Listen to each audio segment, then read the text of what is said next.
The opinions expressed on this show do not necessarily reflect those of the Barbers Chat Network, our great partners at H&B Media, or any of our media peers. We're just five idiots who love sports and love to talk shit. If you're offended easily, then this show isn't for you. And for those who aren't offended easily, sit back, relax, and enjoy the show. Remember, it's only entertainment.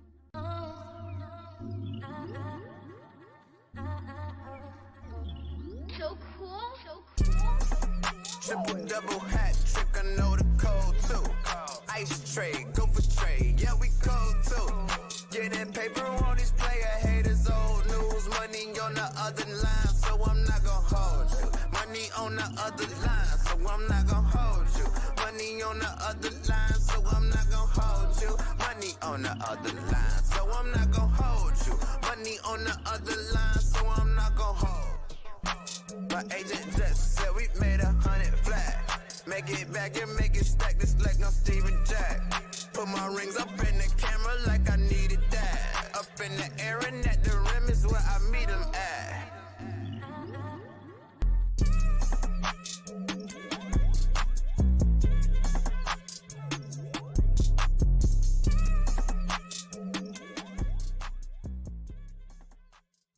Before we start the show, we want to thank our sponsors, Pillars.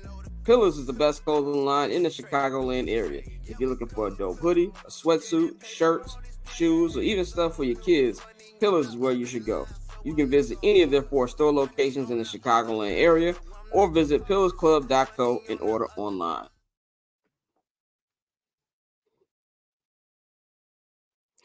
Ladies and gentlemen, welcome back to yet another edition of I'm Not Gonna Hold You, man. It is Monday, March 4th, 2024. I am your host, Scott, and of course, you can follow me on Twitter and Instagram at BarberChairScott. You can also follow the Barbers Chat Network on Twitter and Instagram at BarbersChatNet. Follow H&B Media at H&B Media TV on Twitter and at H&B Media on Instagram. And of course, get in tune with our sponsors, Pillars. You can visit them at pillarsclub.co or pillars_club on Instagram, or visit any of their 4 store locations in the Chicagoland area, as we just played in the video not too long ago. Get all your clothes and shoes that you need to get from them. And while you're at it, like, subscribe, leave a comment, even if you want to call us dumbasses. We don't know what the fuck we talking about, woo, woo, woo. Or if you love what we're talking about, whatever. Just like, subscribe, turn the notifications on, and get in tune with everything so you do not miss an episode of I'm Not Gonna Hold You. We've got a super packed show today, man. We've got Pavy joining in the second hour for a weekend in the association. And the man you just heard, the boy Illinois, will also be joining in weekend in the association to talk about some hoops. We've got the second edition of Respect the Culture with comedian Larry Legend. And yeah, man, we got a packed show for y'all. Hot corner, Courtney's back, everybody's back, man. And of course, while you're here, if you want to check out the local hour, which we do on Patreon, is patreon.com/Barbers Chat Network. We had an all-time with subscribers last month. Let's keep them numbers up, man. Subscribe to the $5 holler for the I'm Not Gonna Hold You tier. Or if you want everything we've got at the Barbers Chat Network, you can subscribe for the $10 Barbers Chat Network, Barbers Chat Network all access feed. We're going to do the I'm Not Gonna Hold You local hour right after this, man, which we're going to break down everything going on in Chicago sports. I am going to mix my sound off today with a whole bunch of topics, but I'm bringing in a crew in because something I want to talk about with everybody. We got a couple, multiple things happening we want to fit in this topic. So we've got the one and only Courtney Collarbro. She is back from the dead. She is here. You can follow her at 1-800-CALLER-BRO. We got the one and only J.R. Bang. You can follow him at J.R. Bang on all social media platforms. And we've got the president of Barbers Chat Network, co-executive producer of this great show, and our Morehouse man, the one and only Dante Miles. You can follow him at October's on Twitter. Mikey will be joining us in about 30 minutes as we're going to get in tune with baseball and things like that. First off, how y'all doing? Courtney, how are you doing? You know, I'm alive. I've made it. I was on my deathbed for sure on Friday and Saturday, but we're back and alive on the other side, ready to talk some ball. We moved. Dante, how are you feeling, my brother?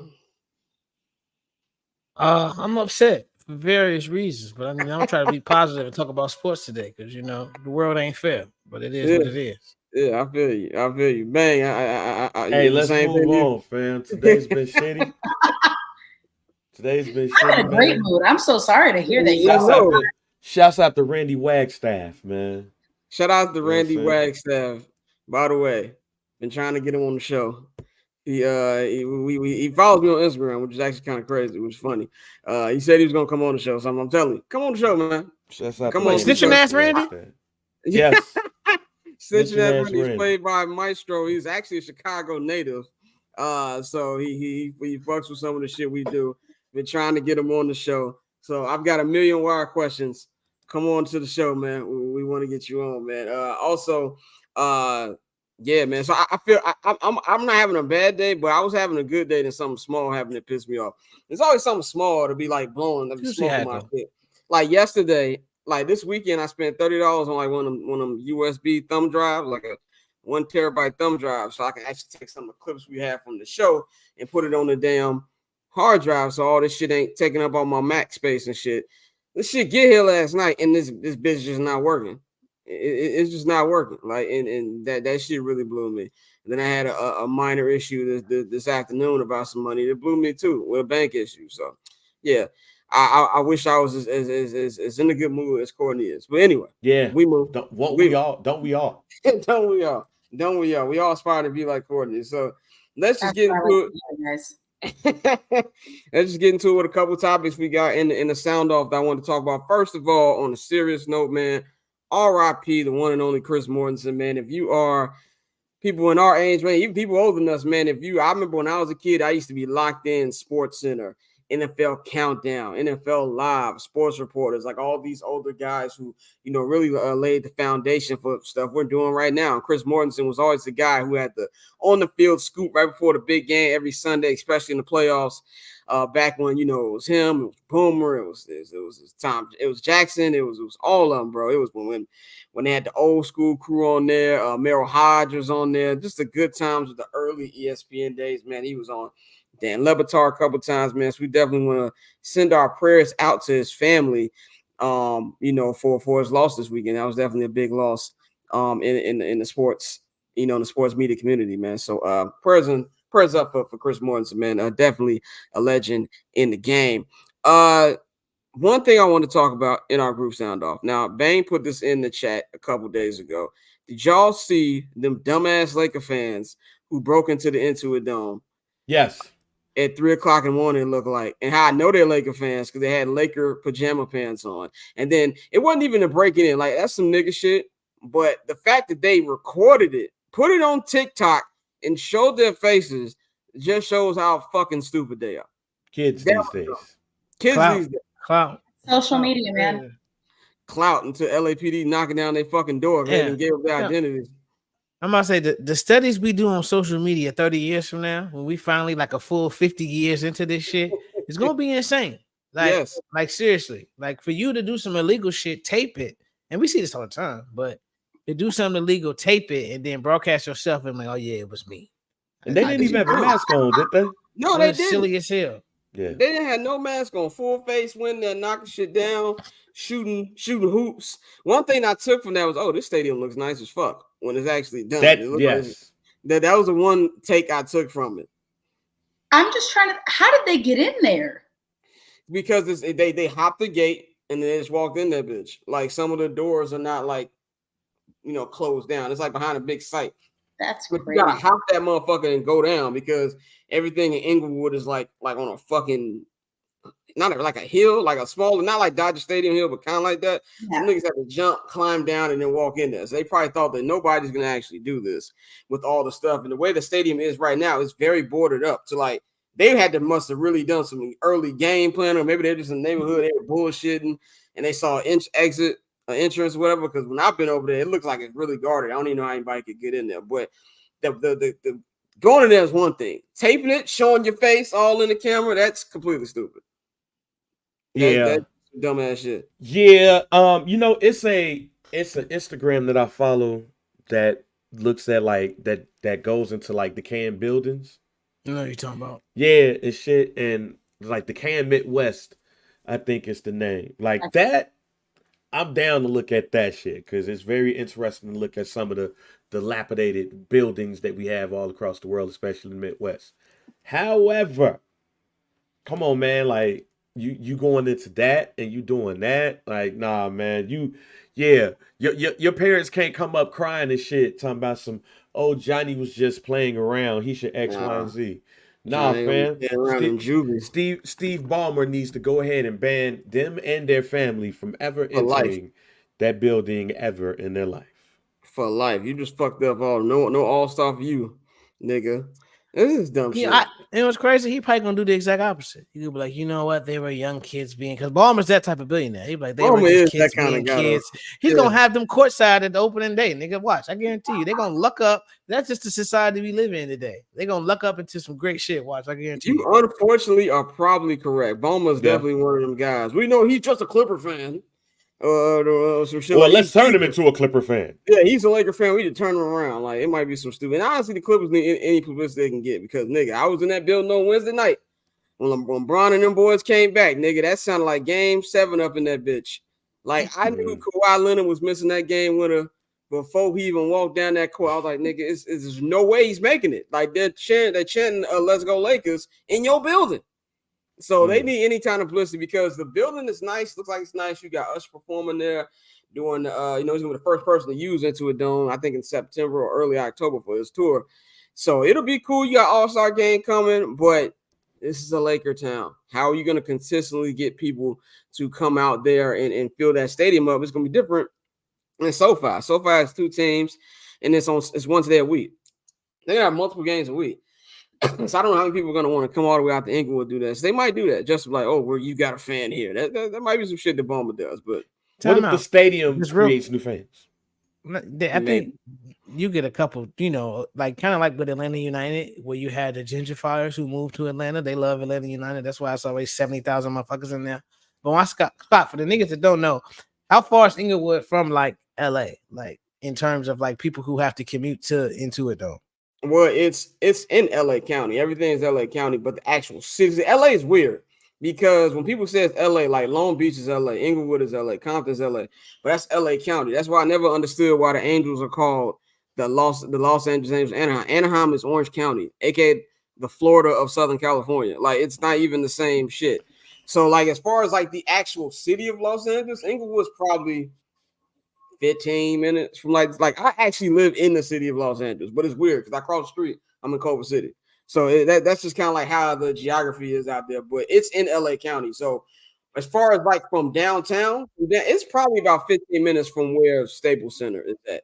So it's not like, too long of a commute, but you also got to put into game day traffic. And if they have a day where they got a game on a Sunday and the Rams had a game. Now, granted, it's across the street from each other, but that's still a lot of damn traffic over there to deal with. So I will say there is a lot more. There's more Clipper fans than people who don't live here think, because honestly, the Clippers have been a good team the last 10 years. Since I've been here, they've been a good team.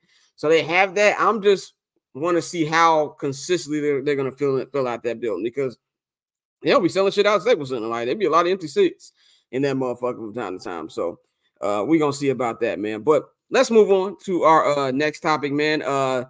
I love documentaries. I love sports documentaries. I saw this trailer a couple months ago, and I was really excited to see it. This new docu-series on Apple TV.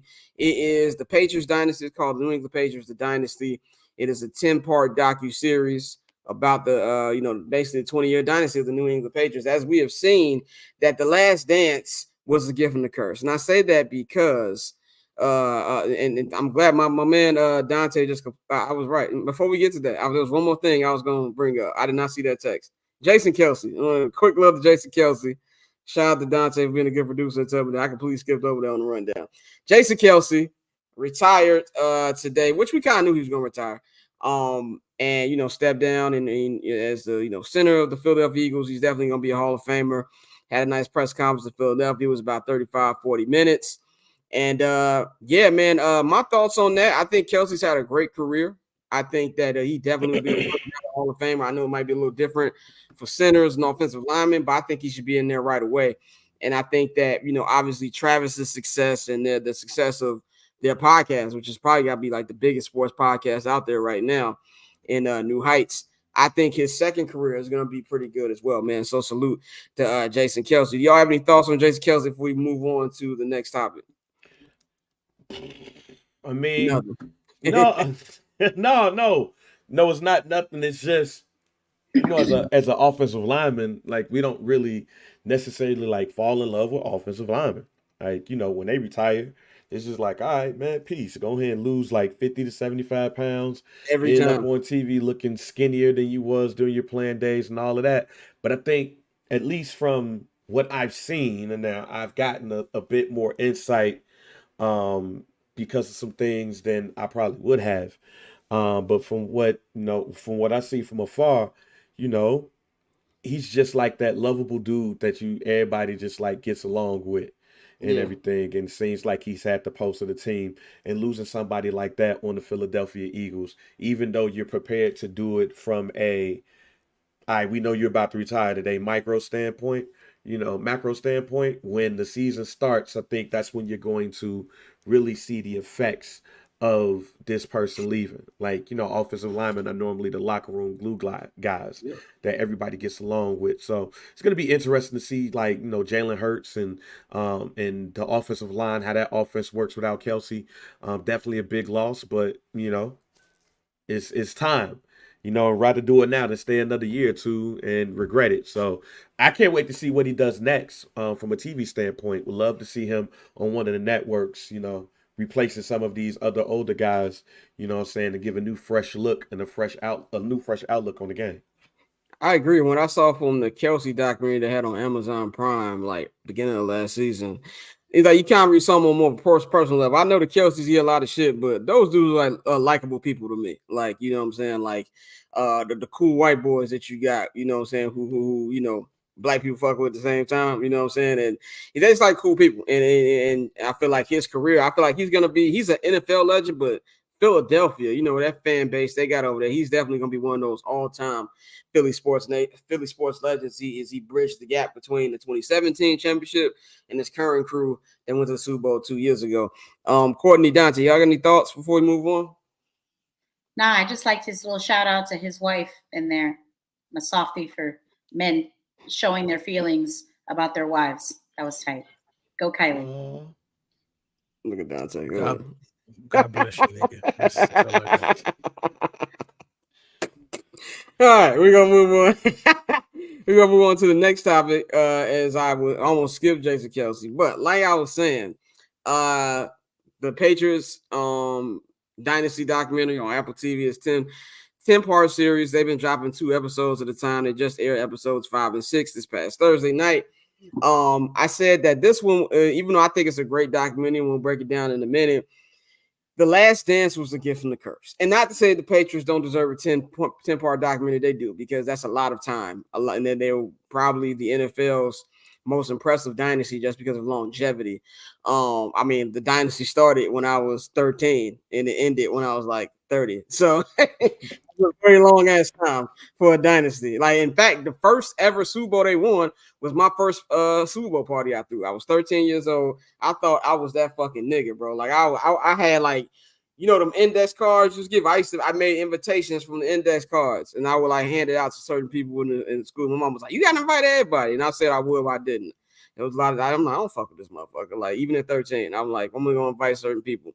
And that was the first Super Bowl. That was the first Super Bowl they had. And so they deserve it. But everybody and mama got 10-part documentaries, and I don't think we all need that. But this particular one, my only concern coming in was how real were they gonna keep it with Deflategate, Spygate, and obviously the big elephant in the room, having a fucking serial killer on your team in Aaron Hernandez. And through these first 6 parts, they have addressed Spygate, and they have addressed the Aaron Hernandez thing. We've yet to get to Deflategate. I think that's the next episode.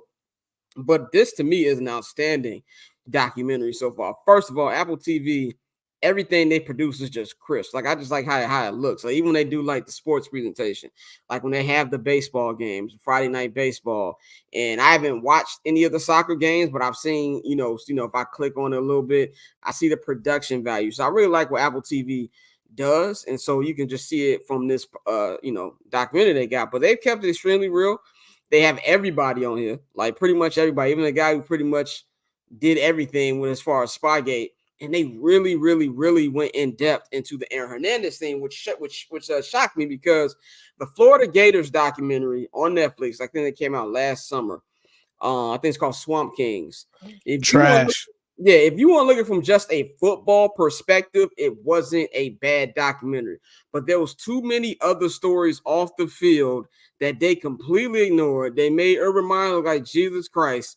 That made it not a good documentary. And I know all documentaries have a little bit of propaganda in it. You know, the winner decides to tell the story. We all get that. But this particular one, to me, is what made it really, really bad. But then if you look at this documentary, they kept 100%. And with the Aaron Hernandez thing, that was as close you're going to get to a murder documentary produced by, like, you know, an NFL type thing, that I was very, very shocked from what I saw. Bang, I know you just saw the recent episode. What did you think about what you've seen so far? Man, when I tell you that I was not expecting what I saw, it was definitely a surprise. Man, they really went deep in this. I had told my pops that was probably the most tense that I've ever watched a documentary in my life. Yeah.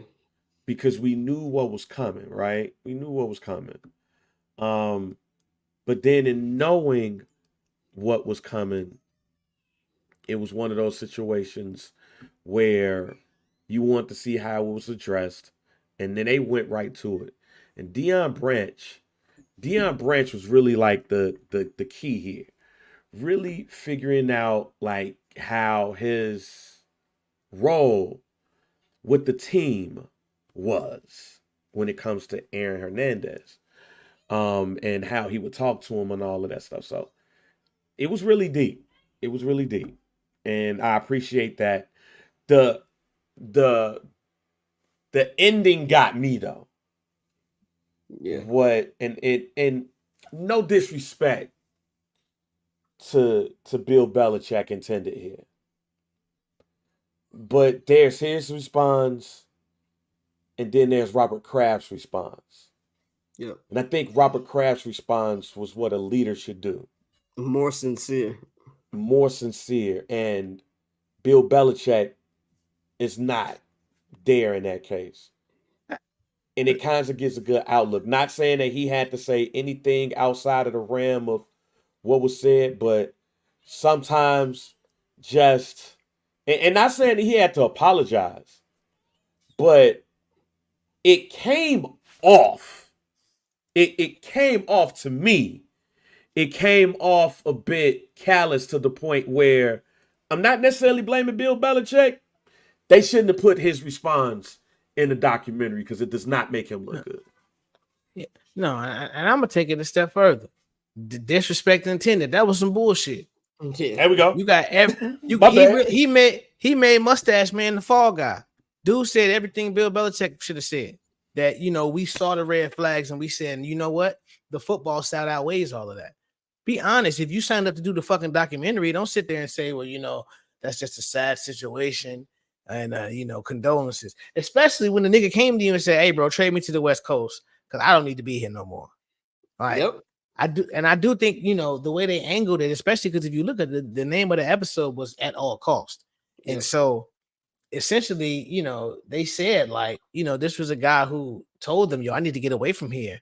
And they said, you know, we just gave you $40 million. You're too valuable to this team. So that was one thing. But I agree as far as Mr. Kraft. Mr. Kraft is a real nigga. And I think the greatest part, even though, like I said, we know he was guilty, the fact that the first thing Robert Kraft said, and this showed you the relationship he had with his play, he was like, I'll get you the best defense attorney possible. I'm sure you had a valid reason. Like, you know, what's going on? Like his first thing wasn't to just, you know, cut ties and get rid of the dude. He was like, okay, I've at this point have this relationship with you, despite what he should have known already. So I fuck with Robert Kraft for that. And so, but I agree, this documentary's been really good. I would have liked to see Brady and Gronk say something, especially because I don't know if y'all remember that one interview when they tried to ask Gronk and he got up and walked out. You know, like it was him and his brothers, and like I think they were like in his living room or some shit. But I would have liked to see him say something, seeing as how they were drafted together and they were part of their draft class, and you had everybody else from the draft class say something right next to him. Right. You're right. You lock her right next to him. Say something, bro. You know, I didn't expect Tom Brady. He's never mentioned anything about it. So yeah. But other than that, the documentary is pretty on point. They even mentioned like a little quick rundown. I mean, not running he had with Aaron Hernandez one time. Where like Aaron Hernandez was on bullshit on the sideline, like doing some other shit. And Brady was like, "Man, get the fuck off the field! Like, what the fuck is you doing, dog?" Like, just call them out real quick. But one thing I took from Bill Belichick, he does not take any accountability. Not just from this, he took zero accountability from the Deflategate thing, not Deflategate, Spygate thing. He dumped all that on Buddy with the mustache. And the number one thing I took from it, if Jeffrey Dahmer could catch, he would put that nigga on the Patriots. Like that. That's the number one thing that I took from Bill Belichick out of this documentary. Like Robert Kraft seems like a genuine guy, or as genuine as a billionaire can get. And and that's the one thing that stood out to me. And even from a football perspective, like I love the what's my man Drew Bledsoe segment. Like Bledsoe has a lot of Bledsoe's I gotta respect Bledsoe. The way he handled that situation was way better than how I would have handled that situation. And even especially the Super Bowl. And then Brady, I like how they dealt with Brady's fear of when he got hurt and had the Matt Castle episode and saying, well, this is how I got my job. How Matt Castle might do the same thing to me. And, going through that whole season. So I hope in the next episode they talk about why they got rid of Randy Moss. When they traded him to I think they sent him back to Minnesota or some shit like that. But overall, it's been a good documentary. Courtney, I know you haven't seen it, but you've seen a couple of clips. What have you thought from the couple of clips that you have seen from the documentary? Honestly, and it's kind of related to what we're going to be talking about in regards to the 18-game season, but like these brains need to be studied, man. The only clips that I have seen are the ones about Aaron Hernandez and like how that man was allowed to just exist in society, let alone in that locker room, is crazy. That's all I got. Yeah, it was insane. The studies. Yeah, it was insane. And you were talking about Dante about like Deion Branch or Eubank. Like Deion Branch felt like he really looked like it didn't feel like an act to me. Like, oh, we was gonna throw this nigga up. Like he was legit disturbed. And like you could tell he was shook. He had like a sort of relationship. I called him Chico. No. I know about the relationship shit. It was more fear to me. Yeah, right, exactly. Yeah. Like, I don't know Deion Branch from a can of paint. But the moment they put that man on the screen, he looked like he was scared. He looked like he saw a ghost. Right. He looked like he saw a ghost right in front of him, asking him these questions. It was, man, make sure I don't incriminate myself type shit. Like, I've been there when you talk to somebody and they like, yo, and you like, man, let me make sure. Like, that's how Deion Branch looked anytime they show him on the screen. Like, when, I don't know if it was Deion Branch that told Gronk, yo, Aaron Hernandez is going to say some wild shit. No, that was Wes Welker. Yeah, Wes Welker. He's going to do some wild shit, play with his genitalia, all of those things next to you. I'm sorry. I've been in a locker room atmosphere before. Ain't no locker room atmosphere going to allow some dude to be playing with his shit right next to me. Yeah, hell no. So the signs was there. Buddy was off. Like, forget what we learned what happened. The signs was there that Buddy was off. Did they have a team therapist talk to him or something? Like, I really want them to go deeper into this Aaron Hernandez Patriots relationship. Did they have a team therapist to talk to him like that? I feel like this is why I knew that they knew there was something off of that nigga. I don't remember that clip where Robert Kraft is talking to Belichick, like it's a training camp. He said, yeah, he said, Rob is, Robert, but Aaron's a great dude. He has a genuine heart. He's an amazing guy. And Belichick looked at him like, nigga, please. Like, yeah. That was crazy. Belichick looked at him like, yeah. And that kind of stuff, that's a relatively new phenomenon. Like the discussions around mental health, especially with male athletes, that's not something that's been like in those, what was that, 2009? Yeah, that's 2009. Really so let me preface this by saying there's therapy, then there's something wrong. And I think in this case, Chef Boyardee from getting hit so many damn times. Right. I think in this case, there's, like I said, there's therapy, and then it's past that. It just seems like to me, from the moment they started talking about this, there was something way wrong. Correct. Even when he said, "Yo, trade me," even when he said trade me to a team on the West Coast, like he didn't say trade me to the Bears. He didn't say trade me to Green Bay. He didn't say trade me to Dallas. He said trade me to a team all the way on the other side of the country. Basically, and if somebody would have traded him to LA, considering what was tattooed on his finger, that would have been a bad decision. Oh, so basically, Buddy was like, yo, trade me to somewhere totally on the opposite side, but I still got some people that I could talk to. That's basically what that was. They could have traded his ass to Green Bay, and he would have just been up in there bored as hell at Chili's after the game. Yeah, kill a nigga at Steak and Shake. Like, man, so, which leads me to this, about the whole Aaron Hernandez thing. And yeah, clearly it was Football Inc., as they were saying. Clearly it was Football Inc. But still, in Football Inc., you would have some type of care for the player who's on your team. And it just seems to me that Bill Belichick got exposed in that way. And it might not necessarily be a secret that I think we're going to start to see next episode where people stop playing for him and started to play for Tom. Because we didn't get to that yet. We didn't get to the whole, well, we know about this Patriot way, but, you know, we ain't play for Belichick. We play for Tom. I got a feeling that this right here was the beginning of fuck Bill. We love Tom. Yep. Especially with Tom Brady said, I don't know what the fucking Patriot way is. He said that, but he said that's a motherfucking media word. Like, I've never heard of the fucking Patriot way. I really want to see how these next 4 are gonna go because they still got a lot of stuff to cover. But so far, I really like what I saw, man. Let's move on to our next topic, man. The NFL season about to begin the new league here in about 9 days, man. 9 days free agency will actually kind of start this weekend. You know what I'm saying? That's probably when the legal tampering. They say legal tampering is on Monday, but there's going to be deals announced. When we get on the air this time next week, we're going to have some deals to talk about. But some news came out this weekend from Mike Florio of Pro Football Talk. And he said that basically an 18-game season for the NFL is becoming imminent. And basically saying that he doesn't know if it's going to be, you know, before the collective bargaining agreement ends in 2030. You feel like there's a way that they'll be able to get that before then.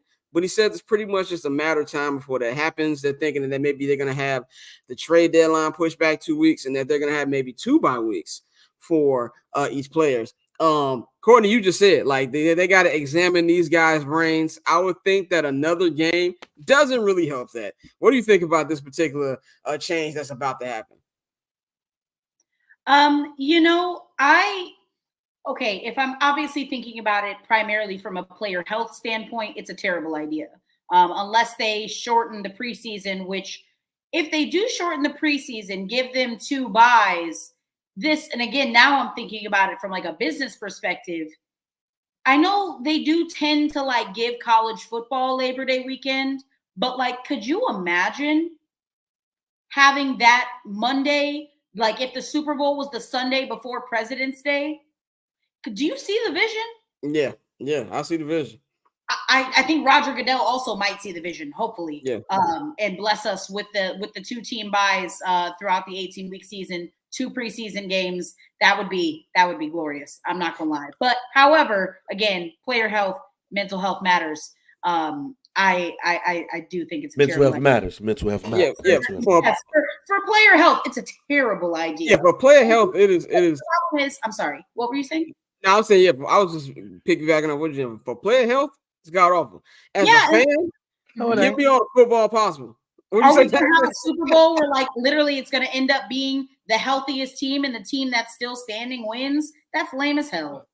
No. This is perfect. This is what I want. But I want a 21-game season. This is I'm what with you, do. brother. Listen. You weeks of football a year. But hold on, you eliminate the preseason, completely eliminate it. You get rid of it. You extend the season by a month. That way you can space out your games. Have your 2 buys. Damn near give them 2 buys and a couple 4-day weekends in there if you want to. I don't give a fuck. But it's very possible for you to structure this where you can have 18 games and it be successful. Expand the rosters. Do what you got to do. But we all know this is the NFL. They run this shit. And I was, somewhat joking, but don't be surprised when, in a few years, it'll be a 21 game season and they have enough roster spots, enough space where they'll have enough to do it. You're going to get 5 games out the week. I think that's just that's going to happen very soon. I believe you have Monday Night Football. You already got Thursday Night Football. You pretty much get Saturday Night Football after Thanksgiving, damn near. You got Sunday. All you need is like Tuesday. They're gonna give you a Friday, Saturday, Sunday cook up. Yeah, well, it's gonna be. They don't want to interfere with college football, but I believe there's gonna be a Friday game coming. Bang, what do you think about potentially moving to 18 games? My bad. I just saw a text message that just pissed me the fuck off. This nigga's having a day. I can't wait till y'all talk baseball. 18 games. Man, that's a lot, man. That's a lot. I don't need 18 games of football. Like, I don't. Like, it sounds good, but I don't need it. I need it. I have it every other day like the NBA if I could. I mean, I'm just thinking about the players, my G. I don't need 18 games of football. Like, I think we were good at 16. If I'm the Players Association, you're gonna have to give up some concessions, fam. Like now we gotta have a contract that's guaranteed. Like, all contracts need to be guaranteed. Now we gotta have that conversation. Cause that's plus the playoffs too. And then you added another playoff game. Like, nah, selfish me would be like, yeah, let's football it out, but just looking at the grand scheme of things, like, the players is like, nah, we don't need that shit unless you about to give us all of these concessions. And the crazy thing is I don't think that the NFLPA is a good enough organization in order to get that. So I don't have to have it. I'll take it. But man, that's a lot. Very mature take there by you, sir. That's what I'm trying. It's been a very mature day for me. This is a character building day for me. You will be able to have a timeout in about 5 minutes, and as we get ready to talk baseball, I would just say, baseball. What did Drake say? You know what it was when you signed up. I don't really care. Like, give me all the football I need. Like, that's. Oh, that counts for me and football, huh, nigga? All right, I feel you. Give me all the football you need, bro. Like that. For my viewing pleasure, that's what I want. But let's move on to we're gonna combine the next 2 topics before we get ready for the hot corner, where Courtney will be beginning her breakdown of each baseball division leading up to opening day, which is on March 28th. So today we're gonna start with the AL West in about 10 minutes. About 5 minutes. We're gonna do that. So I want to talk about the quarterback market. As you know, this is a Chicago-centric show. And by the way, happy 187th birthday to the city of Chicago that birthed 3 of the 4 people on this panel today. So if you at the crib, you know what I'm saying, celebrate in either way you want to celebrate. Go ahead, Dante. I know you said something. I'm about to say, this is a random fact. Do y'all, this is kind of crazy. I can't say this on the air. We'll say it later. But got you. It's Chicago related, but I can't say it. No, it's personal, so I ain't gonna say it on air. So. Okay. All right. Scammers be watching, so you don't want to get nobody information. That's a bullpen. That's a bullpen discussion. But we talk about a lot about Chicago quarterbacks and stuff. We're gonna pivot to a quarterback situation that has nothing to do with the Bears. I'm very happy to not be looking at the veteran quarterback market or trying to convince myself about JJ McCarthy. I'm glad I'm not in that position. But we have something here where you got teams who are very QB needy, teams like the Atlanta Falcons. The Denver Broncos just gave Russell Wilson his walking papers. You got the New York Giants. There's multiple teams, the Patriots. And there's been rumors going on, that Kirk Cousins is basically going to be the number 1 priority. The Atlanta Falcons are going to be going after him hard if the Minnesota Vikings do not agree to a new deal with him. We're also hearing that he is not giving a hometown discount. And it's also very important. I want him to go to Atlanta just because I want Dante to have Kirk Cousins at Mercedes-Benz Dome instead of Justin Fields. Also, it's a little nugget, and if you're a White Sox fan, you know this matters. It's with the Zach Wheeler deal. Kirk Cousins' wife is from the city of Atlanta, Georgia. So just want to put that out there. So that's a big. I did not know that. Yeah, his wife is from the city of Atlanta, Georgia. Hey, I just want you to get that hate out your heart, brother. I don't have no hate. I just want you to not. I don't want to hear about Justin Fields every fucking week. And if I know if he goes to Atlanta, I'm hearing about Justin Fields every fucking week in the group chat. So I hope you enjoy. You like that man. For the record, as an NFC South fan, I too kind of hope that you don't get Justin Fields. But like seeing Kirk Cousins, honestly, in my division might trigger some like war like fucking flashbacks. I forgot because the Saints, yeah. So like you know, I would Russell Wilson would look fantastic in that red. No, let's be clear though. I've completely turned the corner on Kirk Cousins. If he comes here, this team is going to be really good. No, Kirk Cousins is not a bad quarterback. Kirk Cousins is not a bad quarterback. Yeah. I just don't want to hear. Oh, Justin is blowing the top off the bins this week. I don't want to hear that shit. Like I don't hear about the Bo Hagen photo shoot with Justin Fields. Send that nigga to the funnier when you guys have Caleb Williams and you have the same record, if not worse, than you did last season. But I mean, we're gonna have a better record than the Saints. I know that much. Like that's one thing I'm very sure about. But that don't matter. With Justin as their backup quarterback. Okay. All right. I see where you're going. We're gonna talk about that later. But as far as that, you got that. You heard that Baker Mayfield. Even though Mike Evans just re-signed the Buccaneers, we're starting here. It's not 100% that he's gonna go back now. As Adam Schefter said on Pat McAfee, that don't count the Patriots out of the Baker Mayfield thing. I don't know what that means for the third pick, but you got that, and also J.J. McCarthy.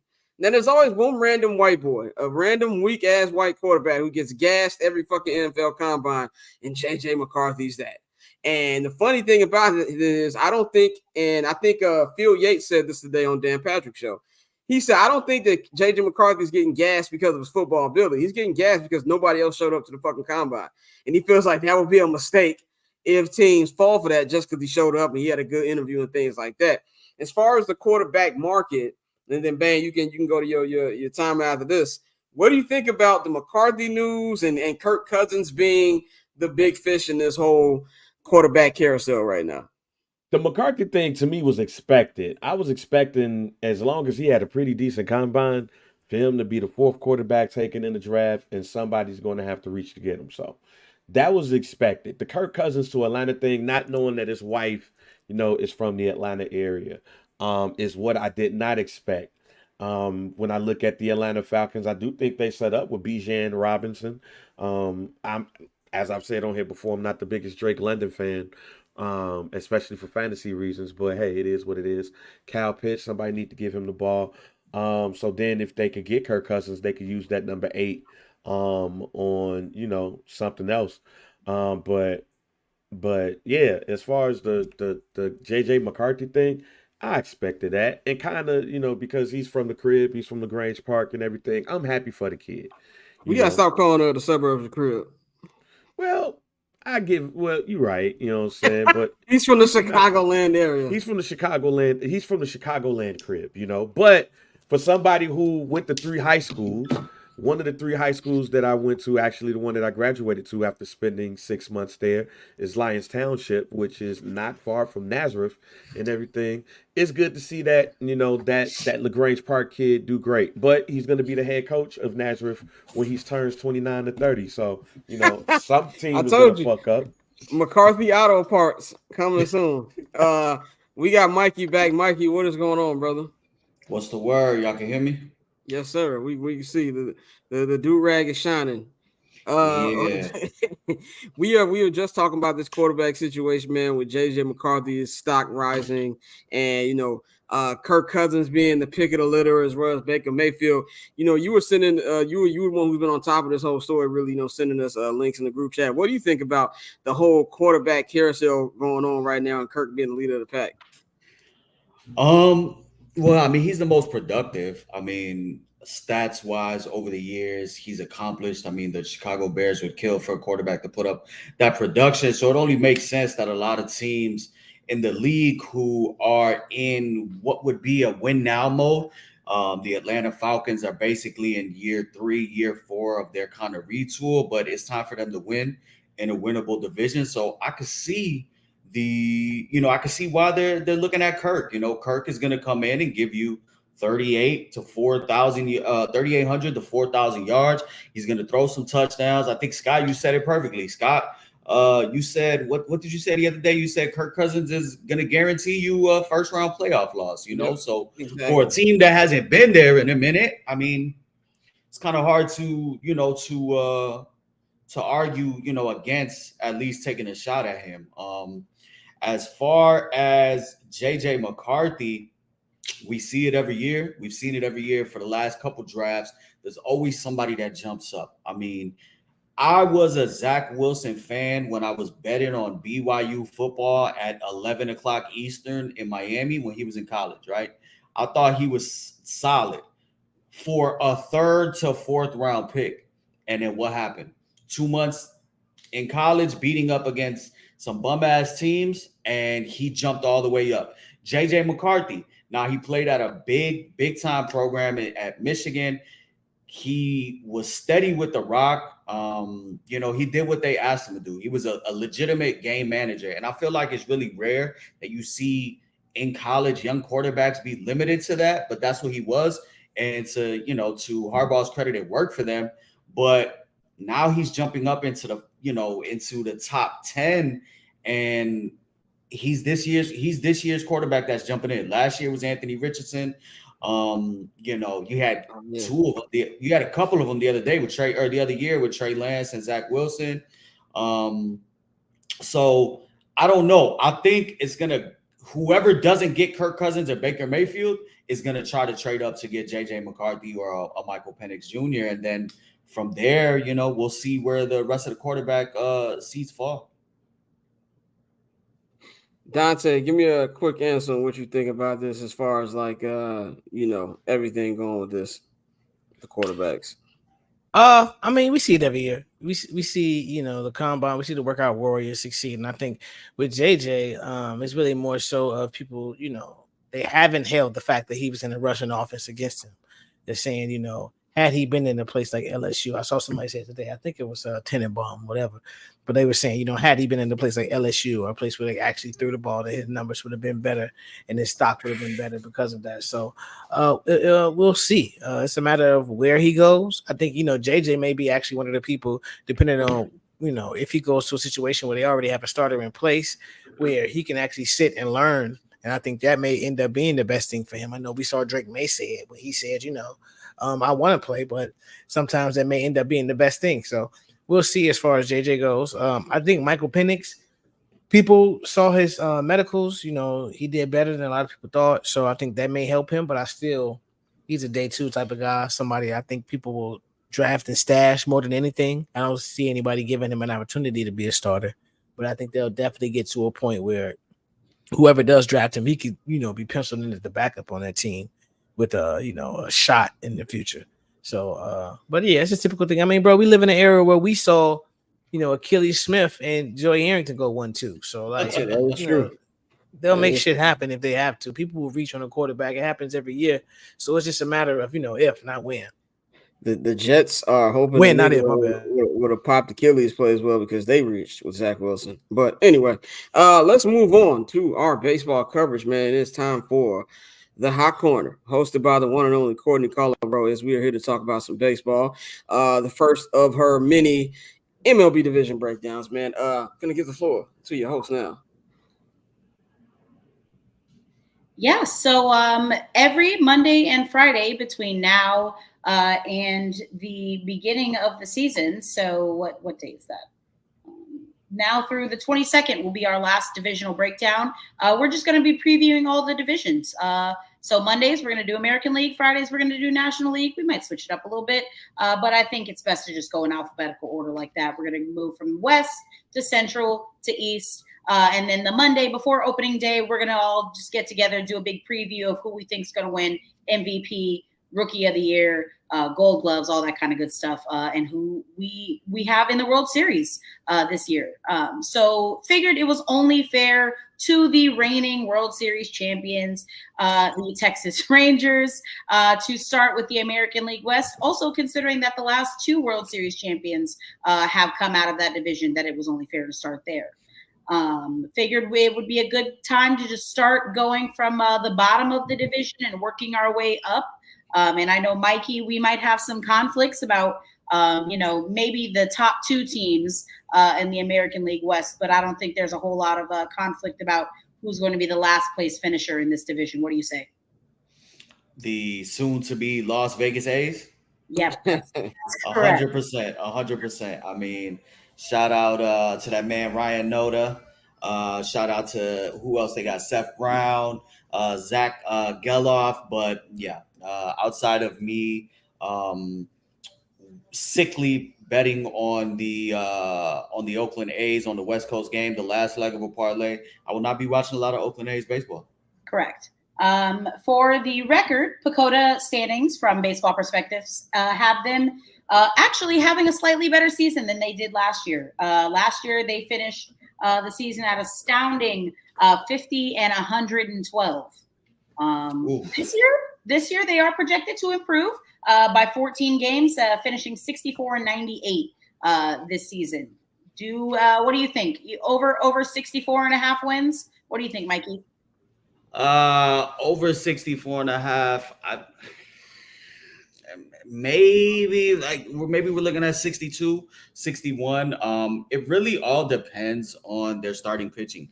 They do have some young starting pitching in the system that's coming up. Which is crazy because they're so bad, and they have been so bad for so long, and yet their farm system is dead last in Major League Baseball. It's crazy. I mean, I was a Cole Irvin fan. I'm drawing a blank right now on my man. For the record, their starting rotation has it projected for JP Sears. I'm so sorry. Paul Blackburn, Alex Wood, Ross Stripling, and Luis Medina. And Alex Wood and Ross Stripling both just came over this season. Ross Stripling via trade and Alex Wood from the Giants. So they just poached him right from San Francisco. So not far he had to travel. Luis Medina intrigues me. He has some filthy stuff, and he can get up there to 96, 97. I'm trying to think of the other kid, the other white boy pitcher. I'm trying to think of it off the top of my head. I'm still in spring training mode, guys. They did sign Trevor Gott. Who? That'll move the needle for you? No. No. Who? This season. That makes me actually kind of curious to watch A's games, just because I know he'll be getting a lot of playing time, is Shea Langoliers, who, for those who don't recall, was featured in the trade package from Atlanta that sent Matt Olson to the Braves. I know Christian Pache was part of that package as well, but that experiment didn't quite work out. Also, Miguel Andujar now plays for the A's. So, yeah. He didn't work in Pittsburgh, and now he is where dreams go to die in Oakland. Ken Walden. No, I'm literally looking right now. Brent Rooker. He respects money. Sister. Brent Rooker respects money. He's got some pop. I know he'll be starting their starting DH this year. But yeah, the A's, they're going to be very tough to watch until they move to Vegas. Yeah, we can definitely move on past the A's. They're going to have an incredibly unforgettable season. For me, like I said, I'm most interested to watch Shea Langoliers, but that's the only real bright spot in that organization for me right now. Moving on, and listen, I know I make my jokes, okay, about this team, primarily their name and how it's just it could not be any further from the truth. You're not in Los Angeles. You are 45 minutes away on a good day. But they are 45. I mean, an hour. There's no such thing as a good day in Los Angeles traffic. A good day is an hour and 15. But that team that I'm referring to, that I do believe will finish 4th in the division, and the PECOTA standings seem to agree with me, the Los Angeles Angels. And again, I know I make my jokes about them. I think that they have a lot of potential depending on, obviously, their starting pitching health. For me, obviously, the big X factor is healthy Mike Trout. Will he actually make an impact in that lineup? But like this, I'm looking at the lineup. They have potential to be, depending on what kind of production you get out of some of these guys, there's potential there to be a thorn in the side of several of the top 3 teams in this division. Luis Rengifos, especially, because he is a Mariner killer. Over the past 57 games against Seattle in his career, he's batting .249 with 49 hits, 10 home runs, 24 ribbies, and 28 runs scored. So Mariner killer for sure. I'm really interested in that top of the lineup now. That Ohtani's not there. You have Mickey Moniak probably leading off for them. He's somebody who likes to ambush pitchers early. He was really up there last year as far as leading the league and first AB home runs to start off the game. But what really intrigues me is the person that is now, he's not replacing Ohtani, but just in lineup form, he will be batting number 2, and that's Nolan Schanuel. For a lot of people that don't know, he was just drafted last year in July, the number 11 overall pick for the Los Angeles Angels, and he was called up by the end of the season. And so being able to get those ABs at the end of the season, I think that's going to be very big for him, instrumental in his growth. He'll have somebody now like Mike Trout, who's healthy. Nolan, what's his name? They got Taylor Ward, Brandon Drury, Swiss Army knife. Joe Adell's finally, are we going to get the breakout year from Joe Adell? Yes or no? There's going to be opportunities for him in the lineup. He's going to get ABs. But we know with a Ron Washington team, as long as they could play defense, you have Zach Neto at shortstop. I really do like his glove. If they could play defense, they'll be able to stay in games. I'm glad that Ron Washington has gotten his second chance at being a manager. I think it's long overdue, and it's going to be a little rough for him. He's going to take his bumps, but I think that they have enough young players that in a couple of years they'll be able to at least develop good habits under a manager like him. Dante has spoken to him numerous amounts of times, and just what he brings to the game from right here, from the mental, is going to be huge for a very young team. Now, what is going to intrigue me is where are they in July? And what does that mean as far as Mike Trout? Last year they had the opportunity to move on from Shohei Ohtani at the trade deadline, as there was many people that were interested in him, but they were right there for a wild card spot. They went ahead and they got Lucas Giolito. They went and got Reynaldo Lopez. They went and added to the team, and then instantly went on like an 8-game losing streak. So where are they gonna be come the deadline time? And is Mike Trout, a trade candidate? So Pacoda has them at 74 wins on the season. What are your thoughts? Over under 74 wins for the Angels this season? I'll give them 76. Yeah, I'll give him Mike Trout is good for about 5 games out the season where he's going to hit 3 home runs. What do you think about Anthony Rendon? What kind of production you think they're going to get out of him this season? Shit, I hope if he can play 100 games, is that a win for them at this point? Yeah, I'd say that's a win.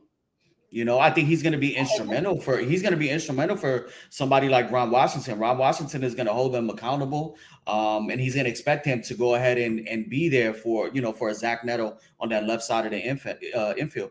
Yeah, that bullpen is, I'm the more I look at it, because obviously they lost a lot of guys, right? They lost, of course, Ohtani, Randall Grichuk, Gio Urshela, Brett Phillips, Mike Moustakas.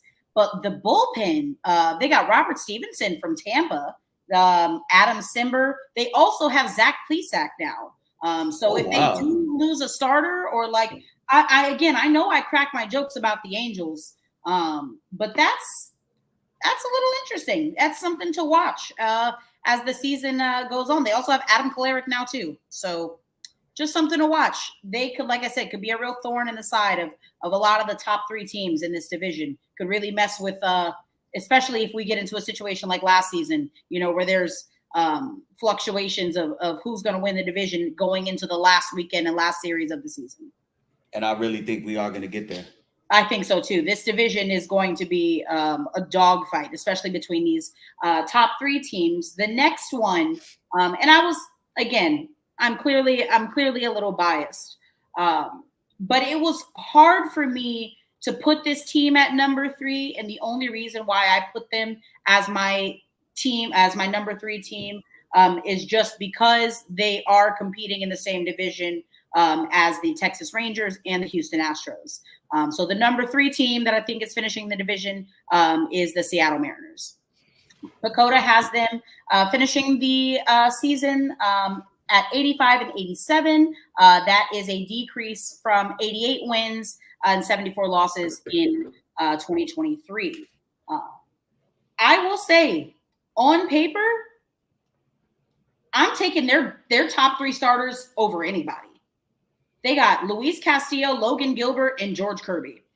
I might take the whole 5. Bryce Miller and Brian Wu. But if I need somebody to win me a 5-game set, I'm taking the Mariners for sure. Yeah, I don't agree with you on this one. I have them as the number 2 team in the division. I actually have your Rangers at number 3. I do think that this is a division that might be able, depending how close the gap is and what happens on the NL or in the AL East. I think this is a division that might be able to get all 3 in. But I actually love the Mariners. My issue with the Mariners is just their owner and the reluctancy to spend, because like you said, you have a legit 1 through 3. Those could be number 1s on pretty much a lot of teams in the league, with Luis Castillo, Logan Gilbert, George Kirby. You bring in, Bryce Miller and Brian Wu off of what last year was a pivotal stretch of games for them, where they were able to pitch meaningful games against, the Astros and the Rangers. As they were, jockeying up and forth, up and down with that division. They did lose a lot of power in letting Teoscar go, Eugenio Suarez go, but I like the balance to their lineup, adding somebody like Jorge Polanco from the left side. I think J-Rod is going to be up there, top 3 in the MVP candidate season. Their bullpen is filthy. And for me, what it comes down to with this division as a whole is who do they play? Who do they play in September? Now they have 7 games against the Rangers and 3 against the Astros. That is a very tough September, but that is going to determine the division, I think, for the Mariners and Rangers. As we get into the Astros, I'll go ahead and I'll tell you more about their schedule, but their schedule sets up favorably for the Astros to win this division. But I really do like the Mariners to take over the Rangers and be the number 2 team in the AL West. Again, I was a little bit biased going into this for sure. And the only reason why I really gave the Rangers the edge is because their lineup has not changed that much. The only real change that's occurred in the Rangers lineup is at the DH spot, because Mitch Garver is now in Seattle. So they just did kind of a little switcheroo there. But yeah, no, it's super hard, because I don't think, listen, I'm not completely delusional to think that the Rangers are going to win the division. I think if they do make the playoffs, they're going to kind of sneak in like they did this past season. But yeah, this Seattle team is a curious one. I do wish that they still had Paul Sewald. Yes. Yeah, that's a huge blow to their bullpen. And I don't like that Seattle doesn't have a quality, in my opinion, a quality number 6 guy. George Kirby is a fantastic starter, right? Great guy. When he gets, first off, he has multiple pitches, but when he lands his stuff, it's immaculate. But that's the key for him, is he has to locate. 100%. And he struggles a lot early if he's not feeling it. He's susceptible to a high pitch count. Easily. Yeah, and to a high pitch count. That's somebody that could easily be at 70 pitches through 4 if he's not feeling it. Similar to a Yu Darvish, I think it's really just because of they're mixing in so many pitches, but they by far have probably the best rotation and pen. Oh, 100%. In that division is Emerson Hancock, who is having a decent spring so far. But like, is that the guy you want to hand the ball to in September? Like you said, against one of the 7 games against the Rangers and 3 against the Astros, you know, going to a potential playoff push. That's not ideal. But that's all subject to change depending where they're at, you know. Correct. You still have somebody out there available like Ryan Stanek. That's a huge loss for the Astros bullpen. Still a free agent? Yes, he's still a free agent. So gracious. You know, and it's obviously, I know Seattle was kind of trying to do a little bit of when they traded Robbie Ray, you know, to San Francisco for Mitch Haniger, and what's his name? There was somebody else that came over. It was 2 guys. Mitch Haniger, Jorge Polanco from the Twins. Who else? From the Giants. They traded Robbie Ray. Seattle traded Robbie Ray to the Giants for Mitch Haniger and Anthony Descalani. That's it. Yeah, Anthony Descalani. That could be right there. That could be your spot starter, 6th starter right there. Yep. If you can get some good innings, hey, I see the vision. What about Michael Lorenzen? How's he doing these days? Oh, Mr. Vans himself. Yeah. So moving on to again, it's your 3rd team, but it's my 2nd team. I do think that the Rangers will finish 2nd in the division, but that puts them at 86, and Pacoda has them at 86 and 76. 2023, that is a decrease from 2023, I should say. 90 and 72. They did, of course, go on to win the World Series. Now, their lineup, like I just said, didn't change that much. The only real change is likely coming at the DH position, which hopefully, you know, I really do hope that Wyatt Langford can get the tap. And for those who don't know, Wyatt Langford was also just like Nolan Chanwell was drafted last year, 1st round pick. So that could be huge for this lineup if he keeps absolutely demolishing baseballs like he has been this spring. The biggest thing though is the Rangers lost a lot of depth in their bench, and then of course pitching wise as well. That one dude, Aroldis Chapman, is gone now. Chris Stratton is gone, which that's I feel like that one's gonna hurt too a little bit. You know, I know it kind of gets lost in the shuffle of guys that stepped up. You know, after Jordan Montgomery was a fucking beast, but Chris Stratton I think is gonna be missed as well. Yeah, they lost a lot of guys, and I know they have some guys that they invited to big league camp, but that are on minor league deals. You got Matt Duffy, Diego Castillo, Shane Green, Jared Walsh, and they also signed Tyler Mahle, David Robertson. They signed Kirby Yates, Andrew Kisner. Sorry, pardon me. My issue with the Rangers is their starting rotation because, like you said, they went ahead and they signed Tyler Mahle, but he's out pretty much probably until about July. Yeah, they said that probably July or August is the more likely timetable for him. The same with DeGrom, August. Scherzer, we're looking at June or July. So you're really going through your bulk of your season with, you know, Nathan Eovaldi, John Gray, Dane Dunning, Andrew Heaney, and then probably a mix of Bradford. Bradford, who is not great. Exactly. And I understand, and people need to understand there's a difference of Nathan Eovaldi in the playoffs and then regular season, you know, especially when he's being asked to anchor that rotation. And, you know, the way they had it lined up, he would be a number 4 for them, a number 3 for them. So it's a little Nathan. Yes. With healthy. Yeah. No, if healthy. Oh, yeah. You know what I'm saying? So you're asking a number 3, number 4 really to come and be your number 1 for the majority of the season. So my issue with them is just their starting pitching because you are in a division where runs will be scored. The Astros have bats, the Mariners have bats. And, you know, to that exact point, the A's last year went on a streak where they were putting up crooked numbers for like 4 weeks in a row and being competitive. So Andrew Heaney loves to give up home runs. So the Rangers, for me, I had them 3rd.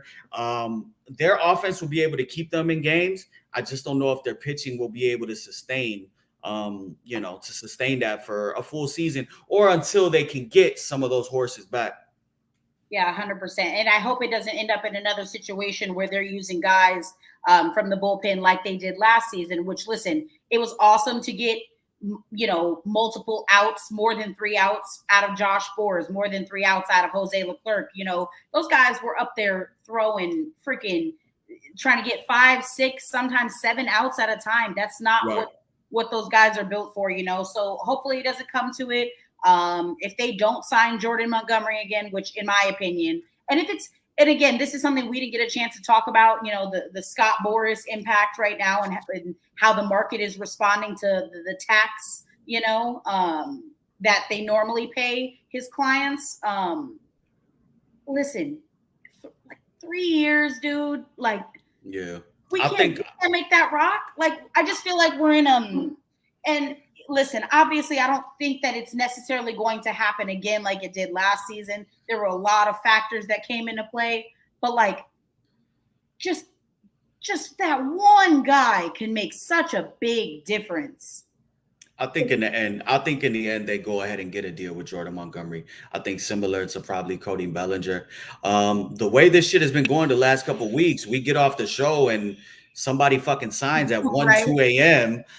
So I think that'll probably be this week. I think him or Snell gets signed. I think Jordan Montgomery just ends up back with the Rangers. It just makes sense at this point if nobody's biting for him.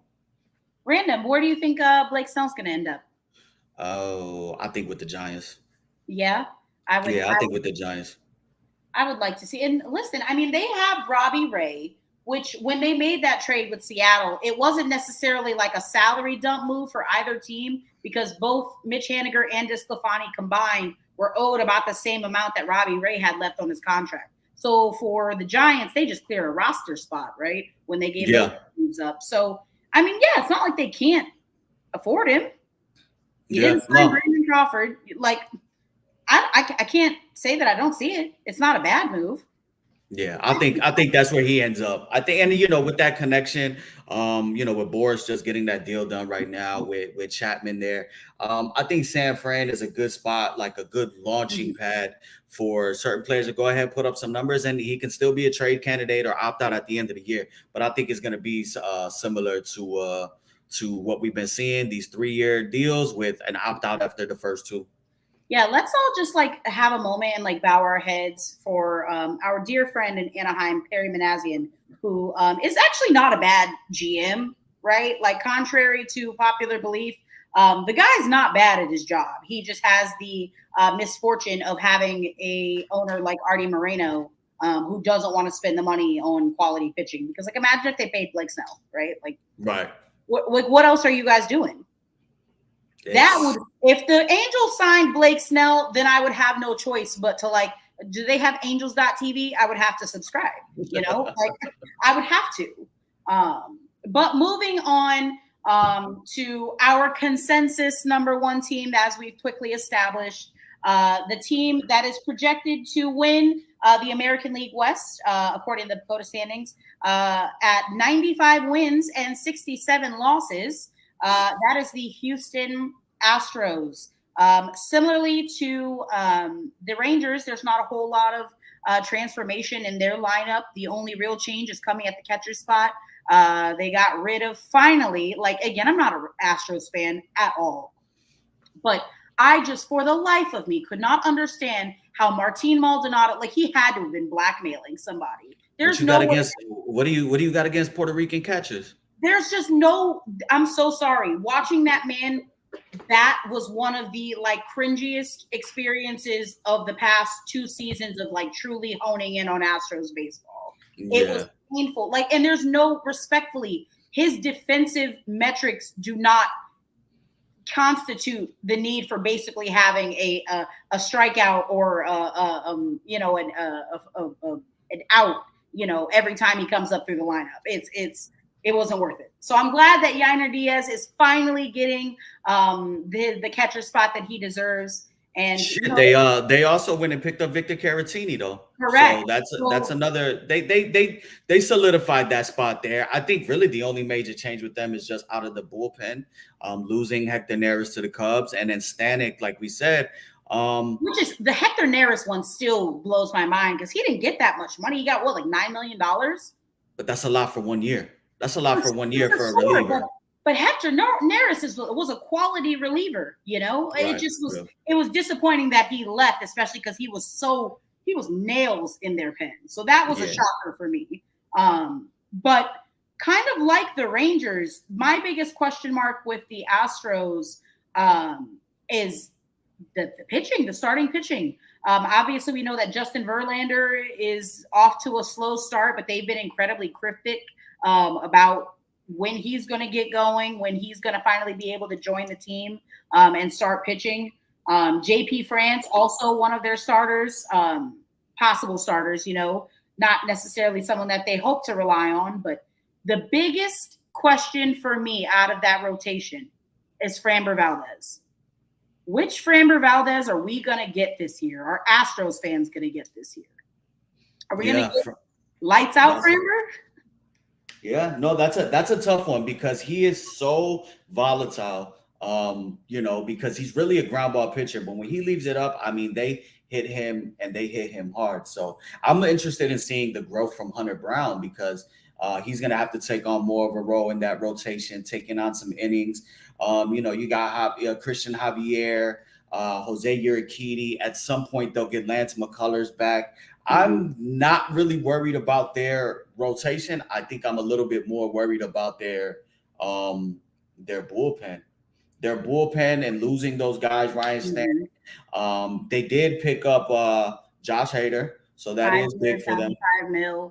Correct. That's big for them, but who is going to be that setup guy to get them there? But in the end, they have so much firepower. Yeah, Ryan Presley still too, who was a closer, who was their closer, you know? So, like, I mean, just pitch him obviously before, right? Like, I mean, that's not an ideal scenario, but Hader's got to get a night off too, right? So that's nice to have two closers in your bullpen. Hopefully Rafael Montero gets his – that's my sister, by the way. Hi, Ashley. What's up? Yeah. Courtney don't like Puerto Ricans. That's crazy, actually, that you say that. He doesn't mean that. I love Puerto Ricans. Isn't Bad Bunny Puerto Rican? Yeah. Don't get him started. He did his top 5 Puerto Rican list last Friday. He said he's Puerto Rican Jesus is what you call him. Yeah, Bad Bunny. Yeah. But it's crazy because I don't know Spanish, but I can sing the hell out of some Bad Bunny. Like, I don't know what he's saying, but he's going crazy. It hits every time. But yeah, man, definitely great as usual. Nice breakdown there of the AL West. You guys be breaking down the NL West on Friday, which of course we all know who's gonna win that division, man. Y'all see that. Y'all see what's going on. We already know who's gonna win that division, but you already know I'm gonna have my LA hat on Friday. It's good. Come over to the dark side. I did.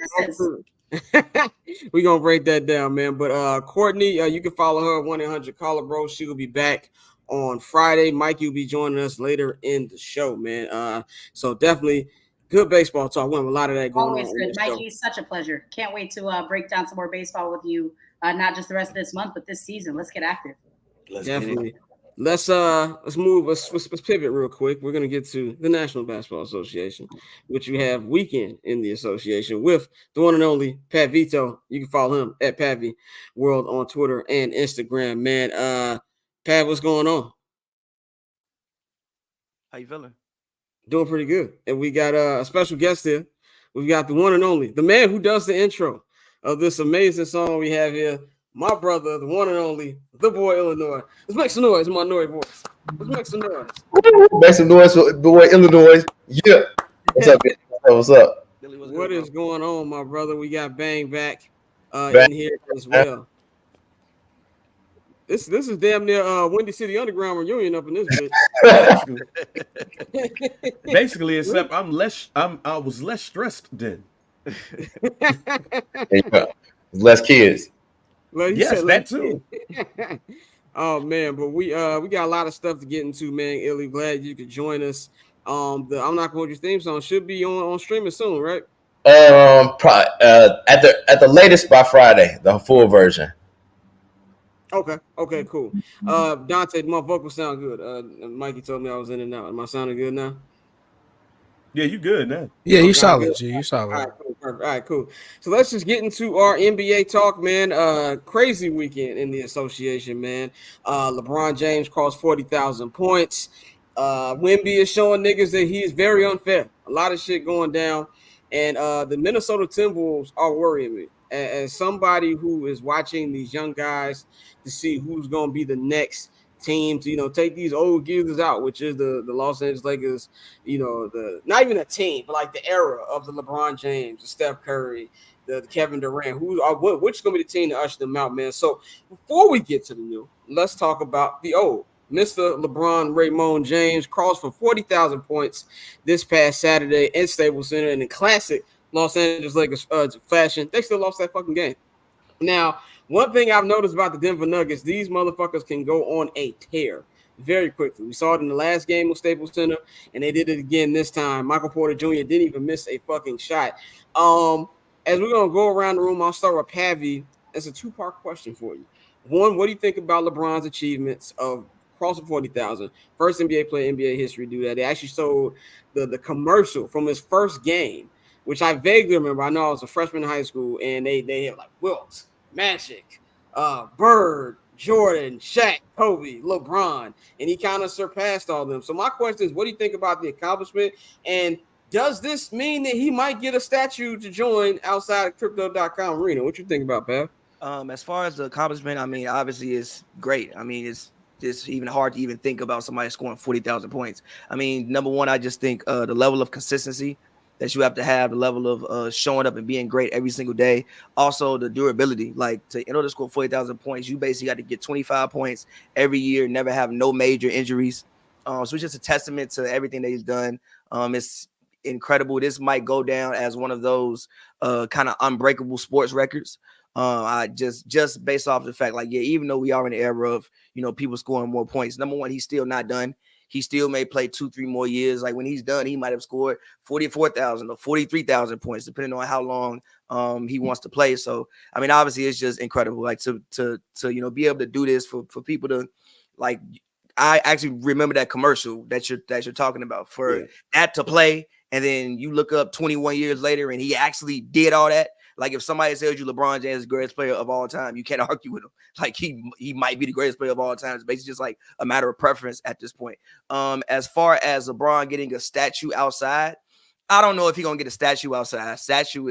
I don't know if he's going to get a statue. If he gets a statue, I think it's because he's more so LeBron than like his Lakers career. I think granted, he did bring a ring, a ring. When you look at the people who have statues, like Shaq got 3 rings. Shaq brought 3 rings. Kobe is Kobe, brought 5.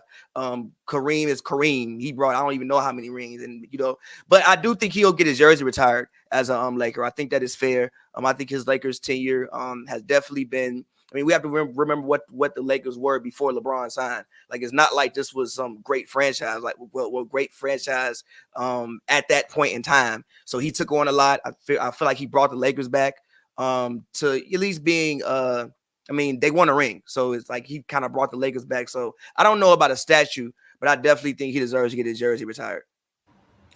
Illy, man, what you think about what we saw from Bron this weekend, and what you think about the statue thing? I personally think the statue is asinine, but I'll get into my take in a minute. Go ahead. Well, just from what you said you was a freshman in high school. It's freshman in high school. That just in itself is crazy. Yeah. Him and Brady, they're anomalies, man. The type of longevity that they had, and to be as good as they are for that long, I do think a lot of us take it for granted because it's like, all right, we just expect him to be like this, but it's something monumental, and I don't personally think that it will ever be done again. I appreciate everything he's brought to the game on and off the court. Just a class act guy. I mean, I definitely was a LeBron hater early in his career. I did, but just from being a basketball fan, monumental. And like Pav said, you can't argue against him being the greatest player ever. Statistically, he is. And then, like he said, it's just a matter of preference. And as far as the statue, absolutely not. No, that would be if he wins another ring or two, then yeah, you can say that. But at this point, absolutely not. Jersey retirement, yeah. I don't even remember the Lakers pre-LeBron at this point, to be honest with you. Pre-LeBron, I don't really remember the Lakers. But no, he's one of the greatest to ever do it, man, hands down.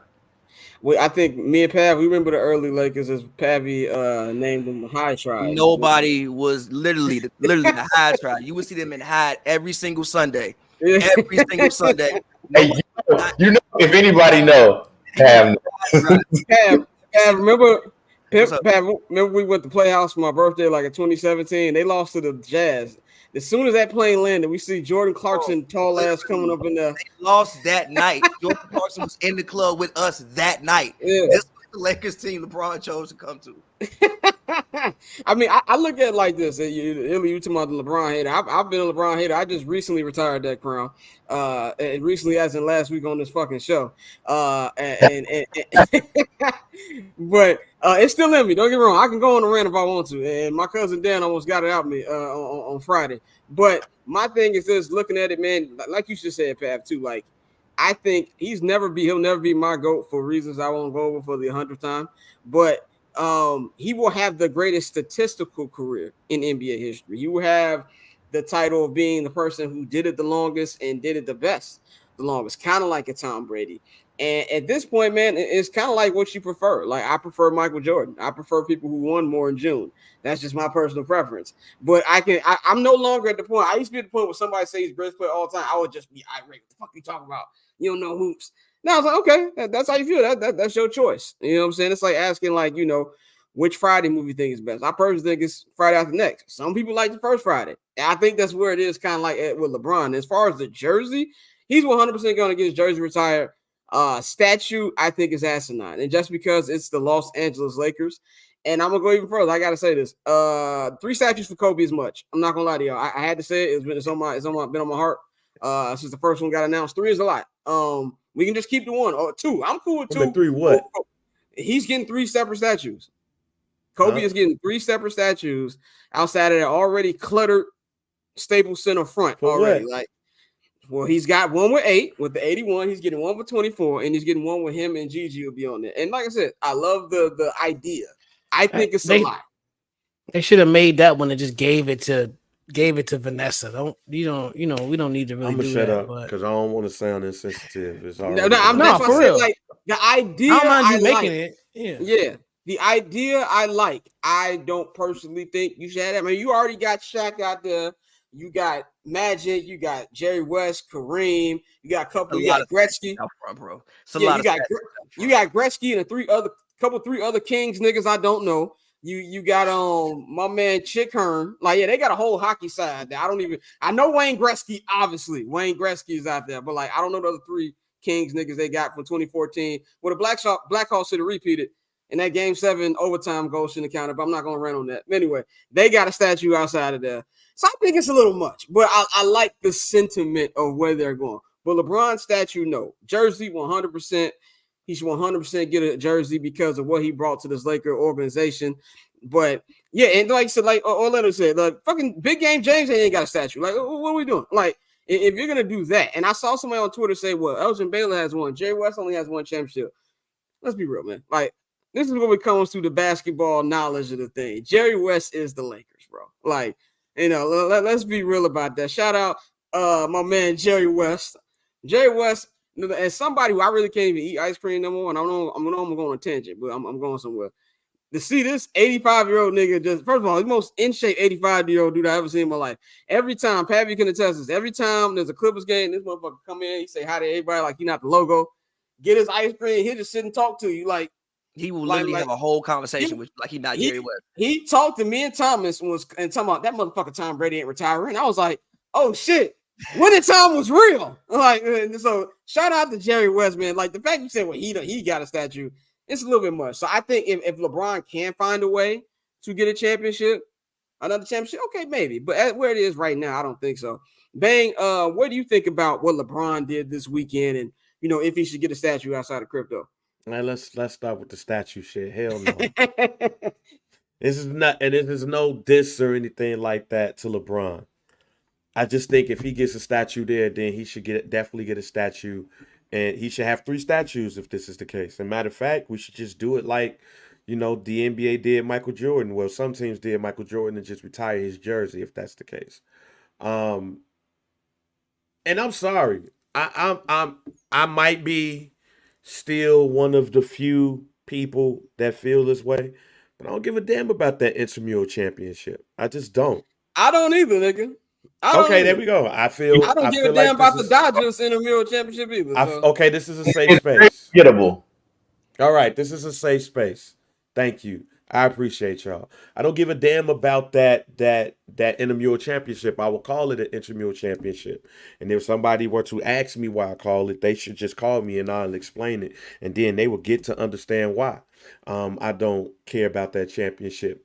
Part of the reason why I don't care about that championship is because what happened before and after it. And they ain't really been shit since that intramural championship, y'all.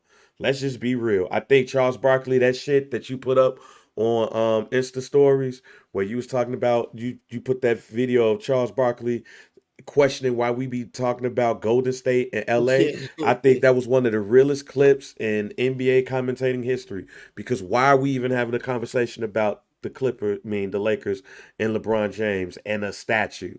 Like, at this point, if we're talking about a statue for LeBron James and the Lakers, we've just really given up. He's not going to win a championship, and you're already trying to figure out what's next for him when he retires. And it don't seem like he's going to be retiring anytime soon. So if we're already talking about statues, that means we like, fuck it, he done.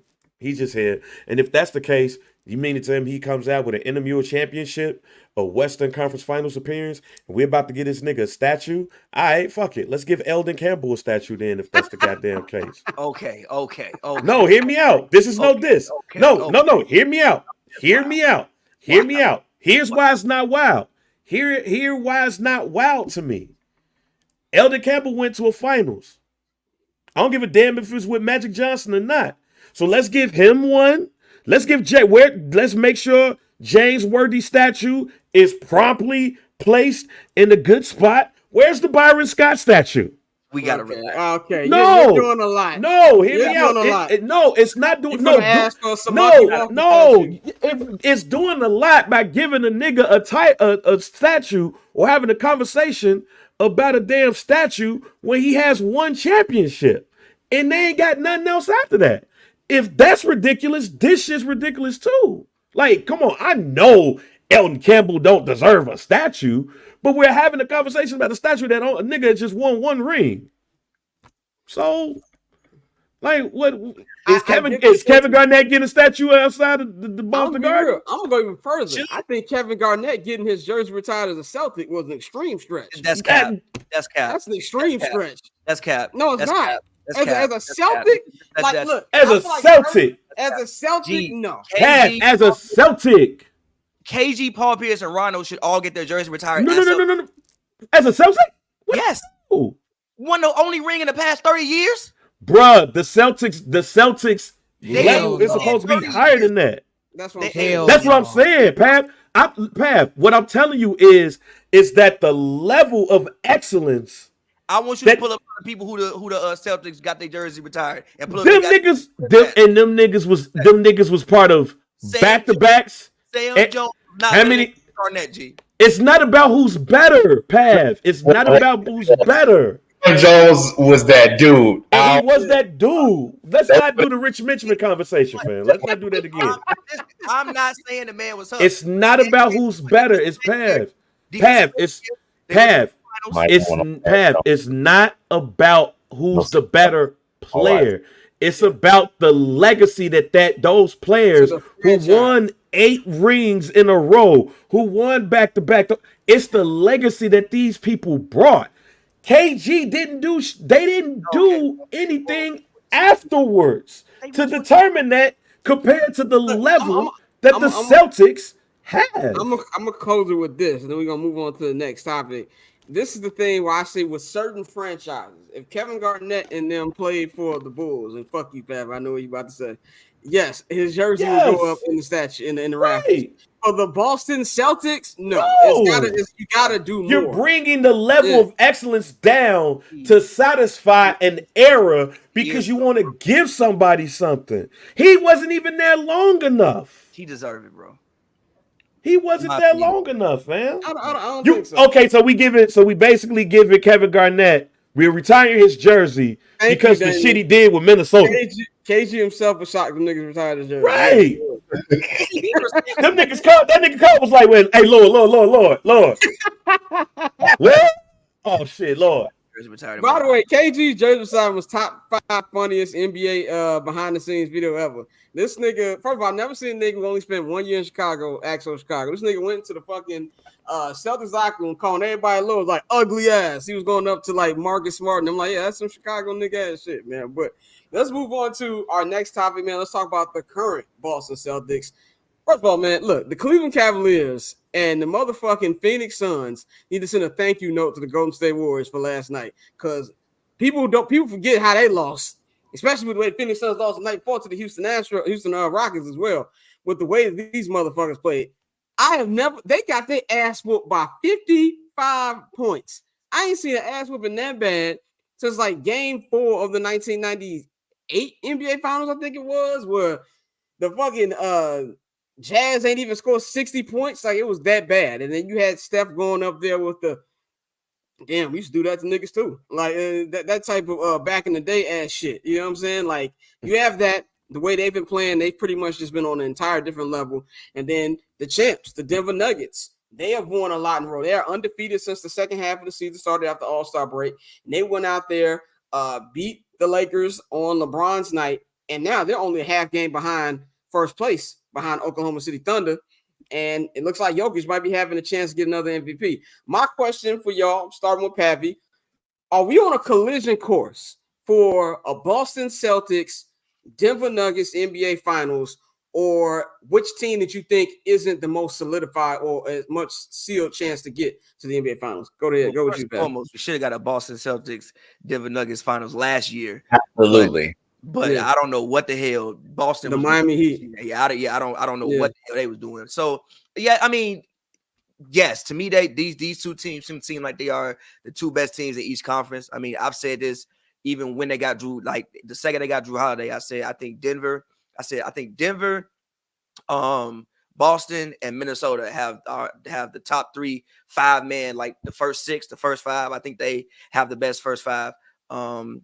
Just when you look at just adding Porzingis, number one, he's 7'3", rim protection. Also, for whatever reason, because the thing in Dallas didn't work out, the New York situation didn't work out. He had his best season of his career last year in Washington. So for whatever reason, people just act like Porzingis can't play basketball. But Porzingis is a real 20 points, real 50% from the field, very good 3-point shooter. Derek White is playing the best basketball he's ever played. Drew Holiday was probably, I want to say, the pickup of the offseason.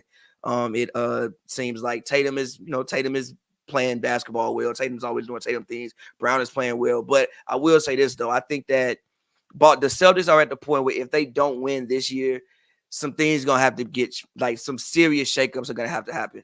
Reason being is this is going to become they've had how many conference finals runs they've been to the their finals? Window's been big, though. They've been in conference finals every year, damn near since 2018. Every single year. Also, this is going to become a very, very expensive basketball team.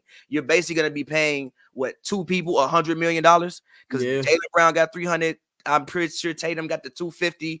For get this money, like, you're gonna have a very, very expensive basketball team. And as far as the Denver Nuggets go, I mean, they're the champs. They show you why they're the champs every time. Like, as far as just, I mean, the way that they can just put games away.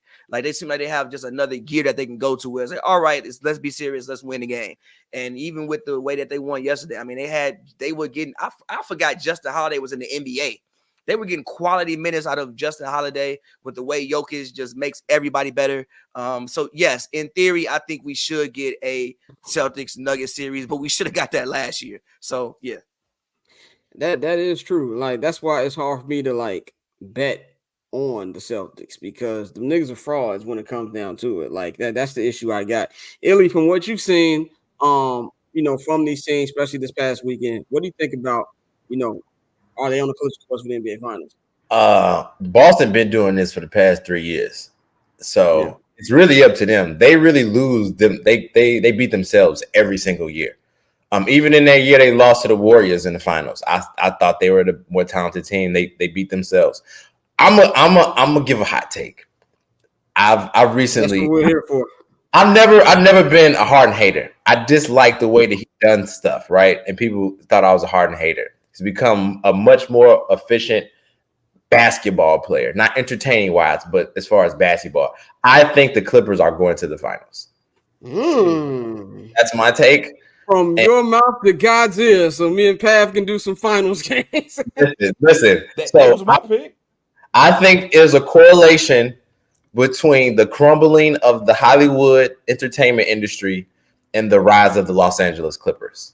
And the coming down of the Lakers. I think there's some type of correlation there. They're getting a new arena, new jerseys, everything's new. I think it'll be we fresh off a chip, we getting brand new everything. I think the Clippers end up in the finals playing the Celtics.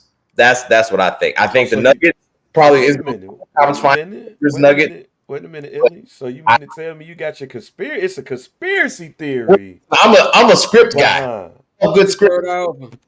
I'm a good script guy. So the script for me is leaning towards the Clippers. They got everything going. They got all the motion right now, especially in Hollywood. This brand new arena that's coming up, new everything. We got at first people was hating Jay. Oh, this is not gonna work, and then it's been a seamless, nice transition. What I only question right now was with the Westbrook injury, and I think Bones is a dope player. I've always thought Bones Highland was cold. I think now he gets his opportunity to step up and do his thing, and I feel like he can do exactly the same thing Westbrook was doing. So I think I got the Clippers. I love Denver. I'm a big Jokic fan, but I think the Clippers is in NBA Finals this year. Bang, what you think about that? Hey man, I didn't even think about it until Illy said it. Like, okay, yeah, you can. I mean, I picked the Clippers to go to the finals this year.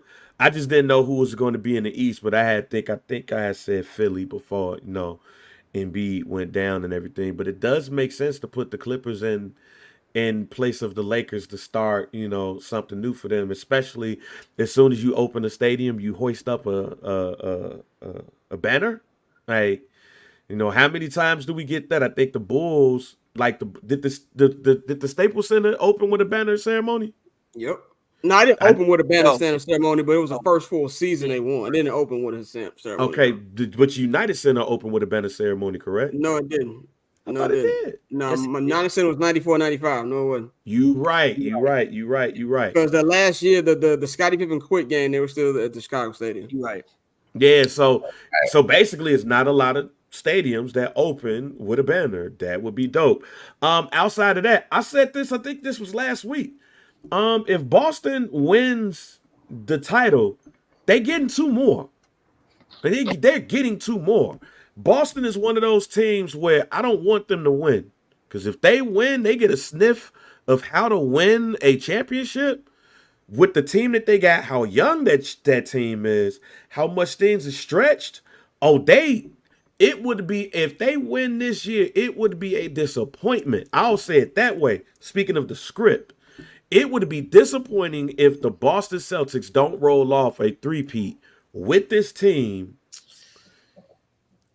if they don't win the title this year. It's hard because of the new CBA. You really count.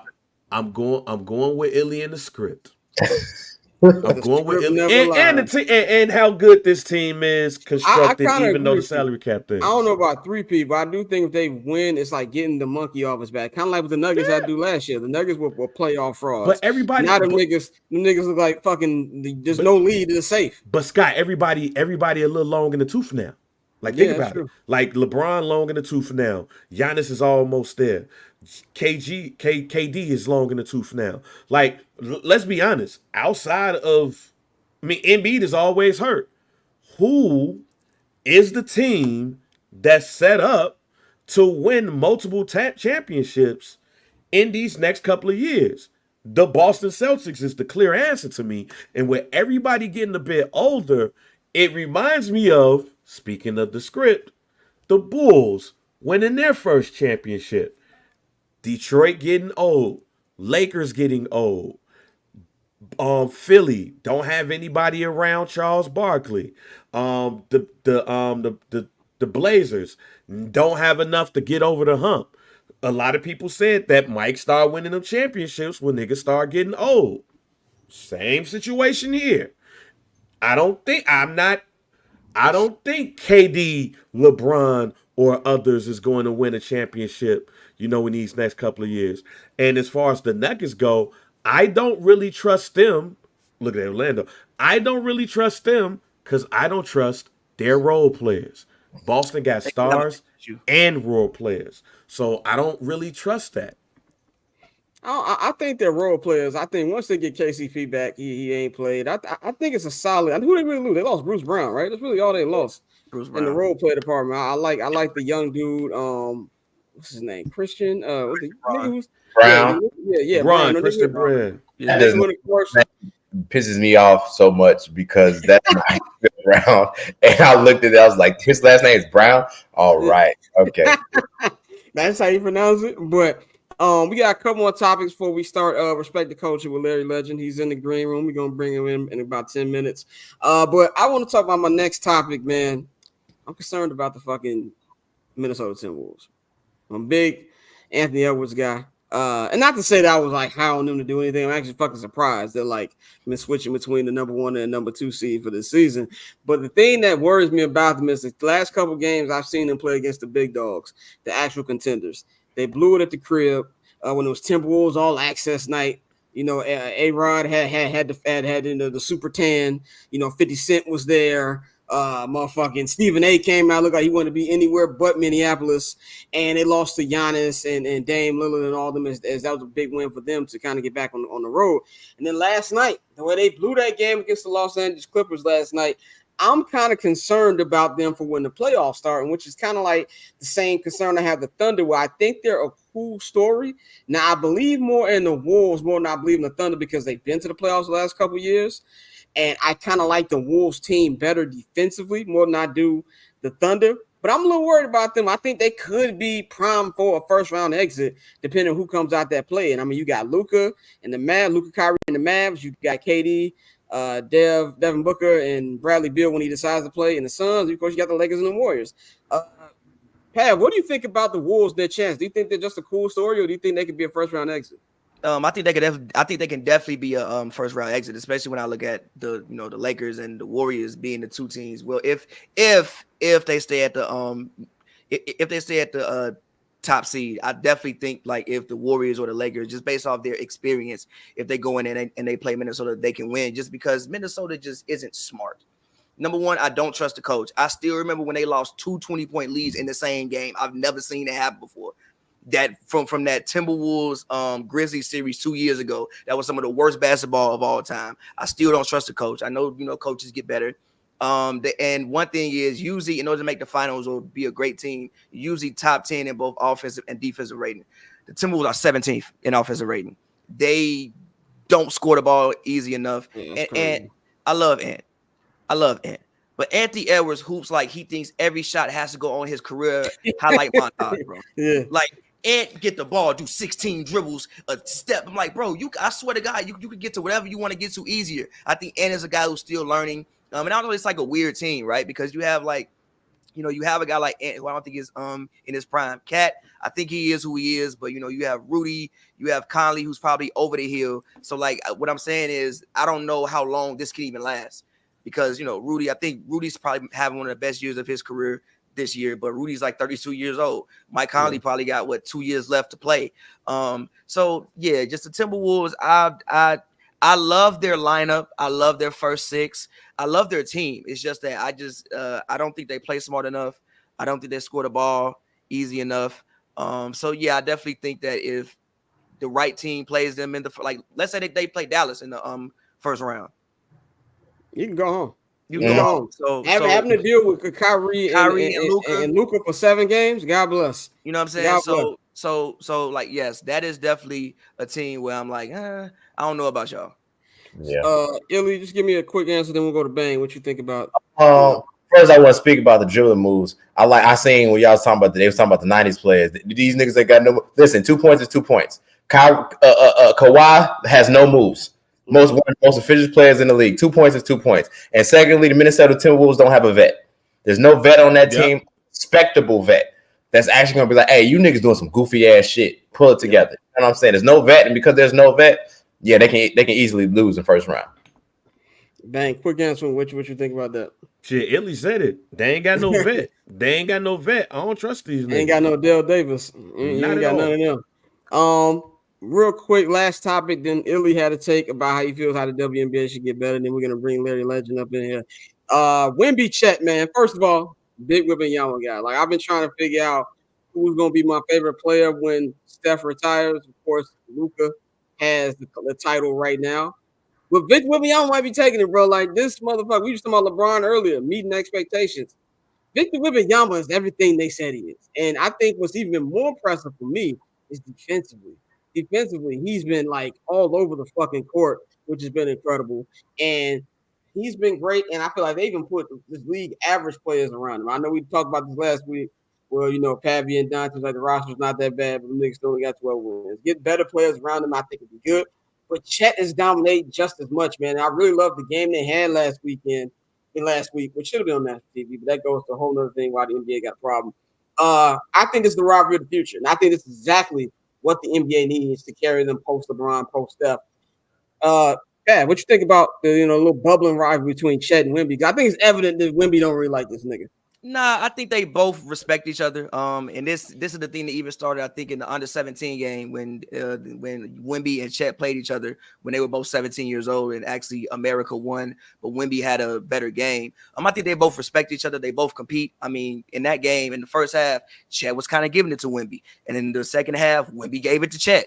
So you can see that both of them compete. They love playing against each other. I love the markets that they're in. My only thing with both of these two guys is like, I trust Wemby to stay healthy more than I trust Chet. Chet has already had a serious injury. But, yeah, man, if these guys can stay healthy, I think that we're looking at something for the next 10, 15 years that we can all enjoy. I absolutely agree. I absolutely agree. And listen, I'm a betting guy, right? And I watch a lot of these NBA games not because they're entertaining, just to see my props. But when I watched that game on NBA TV, I was glued. I loved it. It's just something that's very entertaining. And I feel like the entertainment value is falling out of the NBA. I feel like they try to make it more entertaining, quote unquote, to let more offense in it, but that's become more boring. It's become really boring and stagnant. I really, really love this Chet Wemby thing. They got their two long, slender bigs going at each other. They coming in, they both fighting for rookie of the year, and it's like Patty said, especially in their respective markets. Those are two both small market teams, and it does wonders for those markets. I think it's going to be amazing for the NBA. It's something to build upon for years to come. Bang, man, what you think about what they got going on with Wemby and Chet? Hey, man, the script and cycles. You know what I'm saying? Back in the day, what was the NBA, man? It was the big man's league. Shouts out to all of the towers that used to patrol the paint and all of that stuff. Looks like we back to that. Wemby, Chet, Joel when he out there, Giannis. The NBA is looking like a big man's league again. But those two in general, man, I hate to say what I'm about to say, but I can't wait for the NBA to pull it. You know what I'm saying? This is Wilt versus Bill. Wilt versus Bill. Okay. All over again, fam. And I'm waiting for the NBA to pull it. I'm waiting for the NBA to do their miking. Wilt. Shaq and mediocre niggas. Like I can't wait till they start naming all of the big men, and then at the end of it is Wemby, Chet. Yeah, I can't wait till that script happens because that shit's gonna happen soon. Especially if the NBA goes back on NBC, because they're gonna be hitting us with all of the cold ass montages. Oh, Jokic. Like they're gonna have all of those joints. Get Bob Costas off CNN and get us some life-changing promos. We're gonna wrap this up, Illy. We're gonna wrap this segment up. You hit me up specifically since you wanted to come on.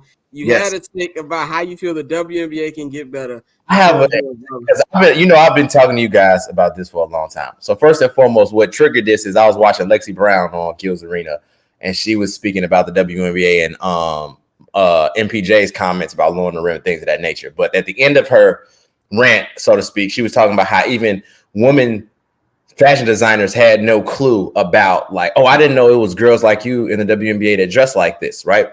Right. Let's go back. I was going to the Chicago Sky games when they was playing at Rosemont at the Allstate Arena. Shout out to my sister Cappy Pondexter. I later became a season ticket holder the season after that. Shout out to my homegirl Sky, who was working in the marketing division, and I gave her a whole bunch of tons of ideas for the Sky. The Sky shot her down, and she ended up leaving. She's corporate's manager. At that time, they was bringing in D-Lo, bringing in Chance, bringing in all these other people. It wasn't organic. I feel like it could be more stories built around it. But one thing that really stuck out to me is I was talking to one of my homegirls who was also a season ticket holder. She said, oh, my homegirl will go to all the Bulls games dressed to the nines. But when I brought her here, she pulled out a book and started reading at the WNBA game. And I'm like, that's crazy because you know what? It's a lot of women who be like, yo, y'all need to support women. And they are nowhere to be found at any of these games. And I've been going to WNBA games for about 5 to 6 years. I brought the Pav to one when I was a season ticket holder, right? Women supporting women. How much money did Taylor Swift bring to the NFL? It's about $3 million. No, $3 million. It's about $300 million. My bad. $300 million. Where are all the top women from our culture at WNBA games? They will be courtside. They will be at every NBA game dressed to the nines, courtside. I've never seen them at one WNBA game. As they keep calling on men, we need to support. No, there has been no Nicki Minaj, no Cardi B, no Meg Thee Stallion, no Rihanna, none of them. So just imagine if we have a Ivy Park signature shoe for a WNBA player. How much money can Beyonce generate towards the WNBA? I'm gonna say hundreds of millions as well. That's just me. And you'll have girls flocking all over that. I had no clue about this. Have them design some jerseys, right? Things of that nature. There's no way that Ivy Park does not have a signature shoe for a star in the WNBA. ISO this nigga. Yeah, clear the lane out. Clear the lane out.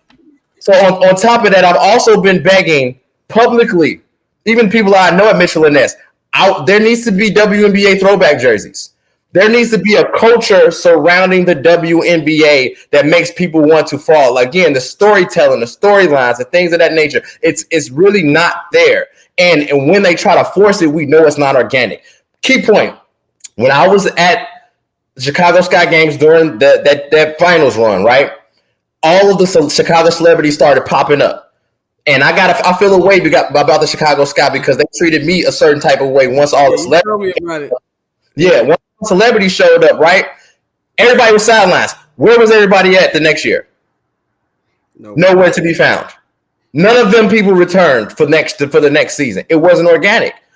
So the people that was already championing them and they was like, oh, we're gonna kick y'all to the side. I'm a rock with them because it quote unquote bring me more clout. That's not what it's about. That's not what it's built on. We look at the NBA. The NBA wasn't built in 2015. It took a long time for the NBA to get to where they are. About 39 years. That's another thing that I feel like people want this WNBA to speed up and be exactly what the NBA. That's not going to happen. It took a long time for the NBA to get to where they are. At the end of the day, women have to support women. This is not a thing. Y'all know this, especially in entertainment industry. In any industry that you're selling things, you sell to women and children, not men. You sell to women and children. They keep trying to sell it to guys. No. Why women are free before 12 to bring all the guys. So with all of this stuff that this marketing, all this needs to be marketed toward the casual woman fan, the woman that'll show up at the United Center when the Bulls are a trash team that will be in red bottoms and this and that and paying for. I personally know 3 or 4 girls who paid to sit sideline this year, and the Bulls are trash, and they will never show their face at a Sky game. And again, we talk about all this, and the women have to support the women on this one. And I only say that because I've been in this culture and around this culture for the past 5 or 6 years, and I have all the receipts for it. You got the receipts. By the way, when I clip this up, and I will be clipping this up, send me pictures of you at the games. I have, when they had those garbage uniforms they had before the good ones they had. I was sidelined at all those games. I remember when Ty Young was playing and she was dating what's his name? Allegedly. the girl. What can y'all know who I'm talking about, man? Stevie J, baby mama. Oh, Jocelyn. Mimi, what's her name? When she was dating the Chicago, yeah, okay. She was like, "Oh, I like your hair." I said, "You better stop. You better stop right now." Don't ask me how I know that, but go ahead. But listen, so at the end of the day, the women got to support the women. There's no reason why these big time celebrity women are at these games, and there's no reason why there's not a Beyonce Ivy Park signature shoe for these ladies. No reason whatsoever. So, man, Illy, look, man, always great. Because I've been, man, look, not only have I been saying that for a while, when you look at a college game, you mostly hear women, you mostly hear the cow horns and all that stuff. That's where it's at. Matter of fact, go look at a volleyball game. Like, volleyball is ascending right now, women's volleyball, and part of that reason is because women are involved in seeing the product. And last but certainly not least, remember when Puff went ahead and designed them damn Dallas Mavericks jerseys? You're right. How come we can't get a female designer to design jerseys for the women? Give me an Italian WNBA shoe, one of the top. You know what I'm saying? Like, there's no reason that these women. It's about culture, and there hasn't been a crossbreeding of the rap, black, whatever you want to say, hip hop culture and the WNBA. I haven't seen it at all in no form or fashion. I want to rock some Cheryl Swoops WNBA throwback jersey, authentic, because not them champion stuff on eBay. I need the authentic Mitchell and Ness cuts. That's what I need. You give some good points, man. Definitely good points. When you hit me up, so I got a point to say about W. I was not gonna lie, I was a little afraid. I was like, 4 minutes. Receipts in the crib. I'm G4 class, G14 class. G14 class 5. He was outside with it, man. Y'all know to follow my guy Illy at The Boy Illinois on Twitter. He is the man behind our great theme song that everybody loves, by the way. Everybody loves the song. So I would have thought. Thank y'all so much. We finna blow up off a pod song. Let's do it. Shout out to Illy, and of course, shout out to Pavy, man. You can follow him at Pavy World on Twitter and Instagram. Visit pavverbs.com right now. Stream FaceTime is dangerous. As I exit both you out of there, stay in the room so I can get all your files up because I'm going to put this on Instagram 100%. So we definitely appreciate y'all, man. So we'll holler. My man. We are going to begin our next segment on here, which is called Respect the Coach. And we've got the one and only Larry Legend in the house, man. We're gonna get the artwork of it. Hold on, I got you right. There we go. Yes, sir. We got artwork. And we got artwork. We got artwork here. Respect the Culture with the one and only Larry Legend, man. Of course, you can follow him at Larry is Legend. I'm looking for the banner right now. There we go. Follow Larry at Larry's Legend on Twitter and Instagram. Larry, what's going on, brother? Another Monday, man. You know, just chilling, trying to stay out of the way. Same old, you know. Same old, man. Hot today, so you know it's a way to be out. And it is Chicago's birthday. Happy birthday, Chicago! Man. I know we have the order that you send me. Since it is Chicago's birthday, let's kind of start with some Chicago stuff, man. We know you put this question on here: favorite things about Chicago. First of all, give me your favorite things about the city of Chicago, and I'll give mine, even as somebody who hasn't lived there for 10 years. Go ahead. Oh man. First and foremost is the food, easily. I think we got the best food in the nation. I feel like we got the best street food / hood food in the nation, easily. I don't know, man. I love everything about Chicago. The people. My favorite stuff is still the food, though. It's the food and it's the segregation. I ain't gonna lie. That's one of my favorite things about Chicago. I feel like that keeps Black culture alive and in a space that we still got secrets that we can keep. Because everything is exposed these days on the internet. So, those two things we be mad about that, but segregation keeps us keep the basement party alive. You know what I'm saying? Low key. Hey, you know what? I ain't even think about that until you said it, because the segregation also makes the neighborhoods authentic. Yeah. Like when we go into Mexican hoods, I would understand if the Mexicans feel a type of way for us trying to move into Pilsen. Like, what the fuck? Go over there. We don't need you over here. But also it keeps the food authentic. It keeps the neighborhood, the smell of it and everything. Like we'll come there to visit, but we ain't trying to stay there. I did not realize that shit till you said it. That segregation really makes Chicago authentic and look good in those areas. You won. It's a good one. And the thing about that is though, I think about it because in New York, they so mixed up. Anybody can say nigga. Here it's not the same. You know what I'm saying? So that's why I felt like that. That's a good thing, here. Yeah, I think as somebody, like, I feel like LA is a little segregated too, but not as much as Chicago. And I always said segregation wasn't a bad concept. It was just executed wrong. That's how I feel about segregation. I feel like if I lived in Fort Wayne, Indiana, like a year and a half while my father was training to be a preacher.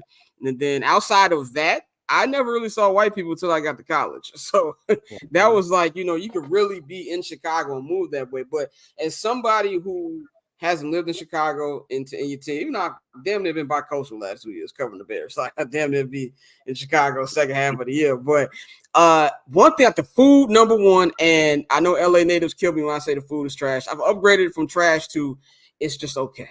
I found some decent. It's not a bad food city, but I wouldn't consider a food city like a Chicago or New York, and I think New Orleans is cool, but New Orleans ain't really got the variety. Miami has great restaurants. Vegas has good restaurant scene. So I don't put it with that. But New Orleans just looks like a great city to fuck in. Like it is. I mean, it's a great city.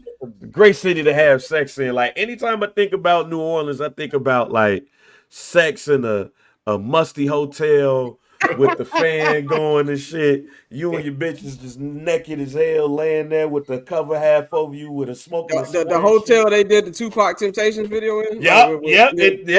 That's what New Orleans means to me. Temptations. Yeah, I think even from that, like New Orleans is a great city. I don't think they have the food variety of Chicago, but like Chris Smith just said in the comments, the architecture. Like the architecture went away for a little bit for me because I was going to Columbia College and I would see downtown every motherfucking day. But after I graduated, I was like, damn, and especially when I come back, it's that. And this honestly is real ass people. Mm-hmm. I keep telling people, Los Angeles is not a city. It is a different fucking planet. Like these are not real individuals here. You know what I'm saying? Like I'm not one of the people who go around, LA people fake. No, I've met a lot of native, cool as hell. But like Chicago just is different. It's real people here. It's a work ethic, and I just love coming home and you feel the love when I come home, man. It's just certain stuff about it. It's a sports town. Mm-hmm. When there's any team that's even remotely good, you feel it. Like niggas don't watch hockey, but when the Blackhawks win the championship, niggas was watching hockey. Niggas was out here when they won them shits. Your hats going to the parade. So that's just what I love about Chicago. Dante, you've been out of Chicago for a minute, but what do you love about the city? You know what I'm saying? It's like I said the other day, it's being black from Chicago is different. Like it's different. We just have a different pride about ourselves. And like I said, having black principals, black teachers, black dentist, black orthodontist. Shout out to Dr. Barnes. I had to look bro up. Dr. Barnes off 87 G between Cottage Grove and Stony. Still don't know that world this nigga live real in. Nigga. If you had braces, you had an orthodontist, bro. Trust me. Like you might just call the nigga the dentist, but he an orthodontist. I've never seen a black dentist in my life. Shout out to bro. But nah, bro, it's just really different because when you move away, it gives you an appreciation for it because like obviously I live in Atlanta, it's a pretty black city. But like when I go to other cities and then like you don't run into black people for a minute, or then when you run into black people and they not, just warm and inviting. I'm saying everybody in Chicago nice because they not, because you know what people be on. But at the same time, it's still a love, and it's like, hey, what's good, bro? Like, what's up? Like, you don't get that in other cities. You don't get that everywhere else. So that's one of the things I really appreciated about it. You spoke about the architecture. I think we do have the best downtown in America, one of the best in the world, easily that I've seen. And I love that, we always talk about the winners and everything. And I think that's what makes summertime Chicago so amazing because, you got to pack all your fun in that 3 months, G. Mm-hmm. And so it's so many things going on all around the city, everybody outside, everybody trying to kick it. And so it's just, it's a beautiful thing, especially if, like I said, especially if you're black, bro. Like being black from Chicago, like I said, that's something I really take pride in. And Bang has moved from Chicago, moved back Chicago. The fact that Lero didn't even know that you moved back, which was funny as hell. He didn't even know that you moved back. But nah, man. Hey, first of all, hey, segregation. Like you won because we don't get the tacos that we get without segregation. Yeah. We don't get the food that we get without segregation. We don't and like ain't nobody mixing and mixing in with their food. We can do all that fusion shit downtown. But if you want to go get some authentic food, you go up in those neighborhoods and you respect the neighborhood, or the neighborhood will whoop your ass. One of my Mexican folks. Yeah, like me, like right. Are you? Look, I respect RUGD, fam. You know, I shout. Hey, I respect Humboldt Park for throwing down GD 15 times to see if you flinch. And the 16th time, you be like, man, stop that shit. Oh, you are GD. Like I respect that. But nah, man, like the whole thing about respecting the culture, like you can't go into a neighborhood and not respect it, or they're gonna move you out. One of my Mexican homies told me about how him and his buddy went to Chinatown to get something to eat. They ain't respect the culture, and everybody in the restaurant whooped their ass and threw them out. Like you can't get that nowhere else. But even going in these neighborhoods, like go and look at Chinatown, go and look at Greektown. You know what I'm saying? Go look at where the Polish folks is at. You know what I'm saying? But just look at out west. Look at the South Side. Look at Hyde Park. Like you go in these neighborhoods and you feel such like even in this worst, you feel like a togetherness. You feel like, yo, like, man, it feels good to be. As soon as you walk out the crib, like, it feels good. The architecture, going downtown, like, I will say, like, going downtown lately has been weird. You know what I'm saying? With a lot of the stuff that's been closed on, like, Michigan. But it still nothing beats driving down Lakeshore Drive. Like, driving down I saw somebody put on social media, driving down Lakeshore Drive is a date. Yes, the fuck it is. You know what I'm saying? Just turn around. You can't find you a place to park at the beach. Just keep riding around this motherfucker. Finally find you something, and then you good. The last thing that I'll say about what I love about Chicago is just the fact that, you know, we might not like each other here sometimes. But when you go out of town, when we outside, we rep the crib to the death. You know what I'm saying? And I like that about the city. We really fierce about our shit, and we gonna let it be known. I was in DC arguing with folks talking about some Joe came from here. Like, no, nigga, it came from us, fam. Like I was they took Joe and mild sauce from us.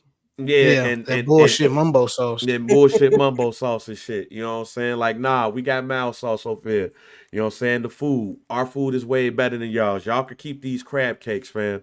And the same thing about St. Louis. I used to be out in St. Louis, and they say Chinaman. I felt like that was racist. That's very racist. That's very racist. So I was like, nah, I'm not doing that. But y'all Chinese food not even better than ours, Jack. And y'all peace ain't either. Emos is terrible, fam.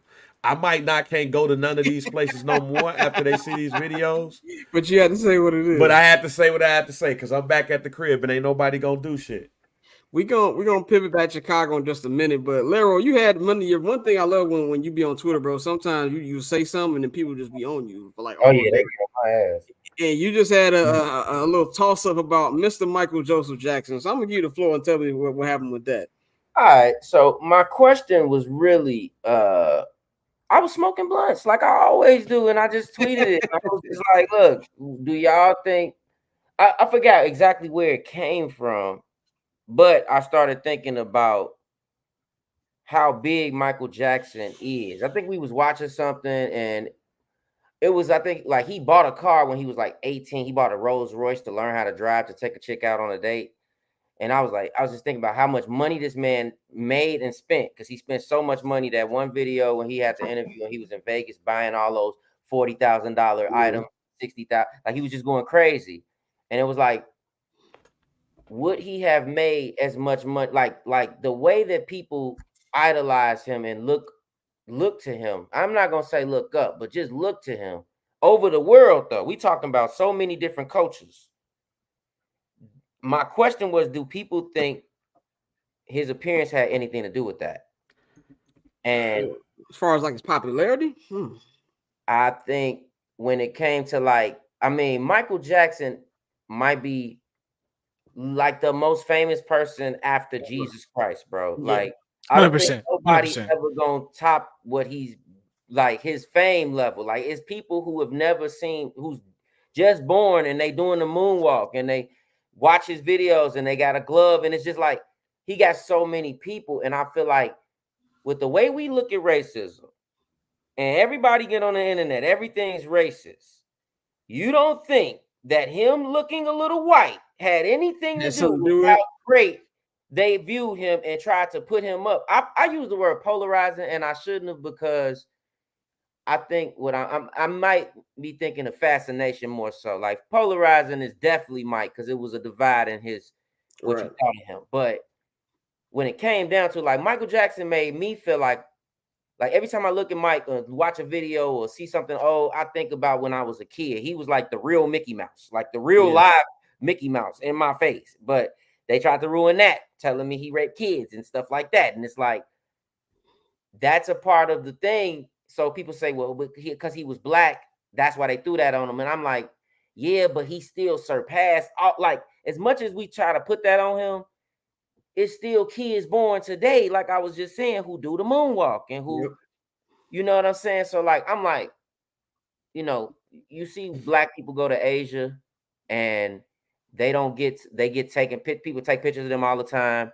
I just saw about the black girl. It was a couple in India, went to India, and they messed with them, beat them bad, and assaulted the woman. And then a black woman said when she went to India, she was on the beach and they were just taking pictures of her while she was on the beach, just couldn't believe she was there. It was like people had this fascination with black people around the world, but it's almost based in some kind of racism. Michael Jackson's fame he's the accept him guy. Like when you watch Do the Right Thing and they were in the Italian spot and they looking on the walls, and it was like, how could you be racist and you got all these black folks on your wall? Magic's not a nigga.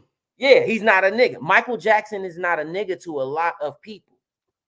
Even though he's from fucking Gary. If you ever been to Gary, I think it's only 3 white people in Gary, nigga, and they all crackheads. It's the blackest place on planet Earth, as Officer Goodnight said on Southside. I rode through Gary one day, and don't ask me why I was in Gary, and it was daytime and it was dark.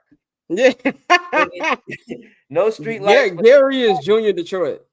Gary is like, that one part. You ever been to Detroit? You notice if you go to Detroit and you really ride around, it's 2 downtowns and one of them has never been used again. 100%. It's just vacant. Scary. Wait a minute, what? It's a downtown over there by Tiger Stadium, by the old Tiger Stadium. I think they tore it down now, but like it's like nothing over there. It's a whole bunch of abandoned buildings. They had an old Harold's up there. That you remember the first Harold's in Detroit closed down. It was just like it's like a ghost town in there. Yeah, but yeah, that's definitely Gary. So I'm just saying, like, Michael Jackson is definitely a nigga, like, but that's a good point, though.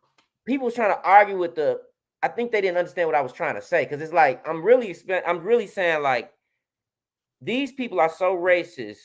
I don't think, like, this picture. I'm gonna send this picture so when you chop this up, you'll see it. But like, you remember in the 80s they put up that portrait of the stars, what the stars may look like in the year 2000. Yeah. And Michael Jackson looked like a clean-cut black man. He looked like a dark-skinned Lionel Richie with a money. Yeah, he did. Yep. I don't think that guy could be as big looking like that in 2000. Like his hits was in 84, 85, 88. In 2022, a nigga looking like this, I don't see it, bro. In our culture, yeah, but in the world's, like, yeah, people were fascinated by him because he was a child star and he had all his fame beforehand. But the perm and the white skin definitely made a lot of people gravitate towards him who would not, like, they would not herald him as this entity. Like, he's a fucking entity. And he already was this shit. Don't get me twisted. His talent and everything about him is that. But white people don't give us that kind of credit. Nope, they don't. James Brown is the reason we even got Michael Jackson. He is nowhere near that level of fame with white people or Asian people or German people. None of that shit. Maybe Elvis basically took from Little Richard. Little Richard, another nigga. Little Richard ain't even high on black people list. Right. No, it's not. He do a whole bunch of shit. Yeah. And that's what I'm saying. It's because, like, that nigga put on makeup and did all the freaky shit and dressed crazy and woo, he did all that shit. But he didn't perm his hair and he didn't change his skin. Not to, you know, Mike had his problem. He had to do what he had to do. Whatever the case, he was already weird. He grew up crazy. So I get it, but like all of those things I feel like has to do with how big he became and how big he's going to maintain until at least all the people on earth die. Like I don't see Michael Jackson, one of the people who's never going, his name isn't going to fade. You know what I'm saying? So yeah, right. I feel like that shit got something to do with that. I went a little long, but I was trying to get my point out. No, you was quiet because when I originally saw it on there, I was like, nah, he had his music before that. But the way you broke it down, like that makes a lot of sense to the point where it's like when you brought up to do the right thing conversations, like he's probably not black to a lot of white people. Like they don't think black man when they think of Michael Jackson. It's funny because Michael Jackson was a black man and told you often he's a black man. Look at some of the songs. White people love. They don't really tell it like they don't really talk about it. He's too much off. Yeah, they treat him like Stevie, bro. When you think about it, because like Stevie is revered, but Stevie's not on the same level as Mike, although he should be. Like in terms of everything he's given to music, he should be on that level, but he's not because he's a blind nigga. Like, let's just be real about it. Non-threatening. He's respected. They'll pull him out for a funeral or something. But like in terms of where he should be ranked in terms of all-time greats, he doesn't get that. So I see what you're saying. Stevie should get a Super Bowl halftime show, bro. Yeah, you just non-threatening. Like JR just said, no, he never did one. Stevie can't do it now. He barely remember the words. We can't get Stevie. I'm not saying now. I'm saying he should have got one. Yeah. Oh yeah, 100%. He should have had one. To me, Stevie is the greatest artist of probably all time. Yeah, 100%. Same. But 100%. yeah, I agree. Like if Stevie Wonder, changed his appearance and Sammy Sosa did, who knows how big the nigga could be? You know what I'm saying? He already blind. He don't know what he look like. People gonna be like, "You white, nigga, you white like us. Come with us." You're gonna be like, what was my man from the black white supremacists from Clayton Bigsby. Clayton Bigsby. I'm gonna throw you with this good guy. He's got soul too. Michael McDonald. You guys should work together. Boom. Yeah. Throw them niggas together. Blind. Call and notes. Get to it. Yeah. What's your take on this, bro? Well, real quick, I want to thank my wife. She know how stressful this day has been. And you got a nice drink, bro. But she put some anejo in this motherfucker. Boy. Okay. You better have you a good evening, my nigga. Thank God. Good son Monday. I'm ruining that tonight. No, I'm just bullshit. Hey. I know somebody watching this like, if my father's watching this like he's watching the last show, he like, oh, I ain't need to hear that. No. Man, you know what's crazy? I never thought about that shit until you said it today. Because I remember we was talking about the Thriller 40 doc. And Mike was talking about how he felt like he didn't get the respect that he should have got off the wall. Yeah. He was dark-skinned off the wall. Exactly. He started getting a little light on Thriller. And bad. This nigga just he said was like this wall behind me, but a little lighter. That motherfucker. Yeah, but the bad era Mike is funny because he still had a little melanin in him, but you can tell it was turning by dangerous. This nigga ain't done yet. This nigga so it's most recent. Now I don't think Michael Jackson was the most threatening dude because this might be fucked up saying this, but if it was a fight and Stevie Wonder is right there and Michael Jackson was right there, like who you think got your back? I think Stevie Wonder's probably. What I've heard about Stevie is Stevie. From what I heard about Stevie is the one. Stevie is 6'4". Like I met Stevie when I was a kid, and that nigga was tall as shit, bro. I was like, yo, this nigga's huge. Like, he grabbed a motherfucker wrist. You better let it fill it out real quick. Right. So that's that. But also I think Man in the Mirror did it. Like Thriller, it was still like, yo, this nigga came out with the scary movie. But when Man in the Mirror came out and you realized that people was dying to go see this nigga and he was just all about breaking the chain, like this is what people need to understand. I know people be having their debates and stuff, but you don't go to a Drake concert to die. You don't go to a Beatles concert to die, Beyonce to die, Jay-Z to die, Taylor Swift to die. Niggas was going to Michael Jackson concerts to die. Literally, they felt like this was I don't have to do anything else. I remember being a kid, bro, and I feel like it was HBO. He had a special in the early 90s. He had a special on HBO, and that was the special where they showed him standing there for like 6 minutes straight, and people was fat passing out. ambulance coming, it's people bringing out. Just look at the Super Bowl. The Super Bowl. The nigga stands on the stage. Well, the first time I went to the fucking Rose Bowl, I think it was for Jay and Beyonce on the Run. I was in middle rows. I'm like, nigga, this is Michael Jackson stood there right here. He stood for like 2 minutes. Nothing. Nigga just losing it. Like just losing it. You remember when he did when he was at the I mean, every time he's been at a hotel, and the way people stand outside of his hotels is ridiculous. I one time was downtown. This is off subject a little bit, but I was downtown one time and I was walking down the street and I got stopped. No, I mean, I was driving down the street. I got stopped traffic. It was a block full, and it was just a block, but it was from Michigan to whatever, I guess, Rush. All in front of like it might have been a Park Hyatt or Peninsula, one of those hotels. Whole street full of little white girls screaming to the top of their lungs. Who the fuck is here?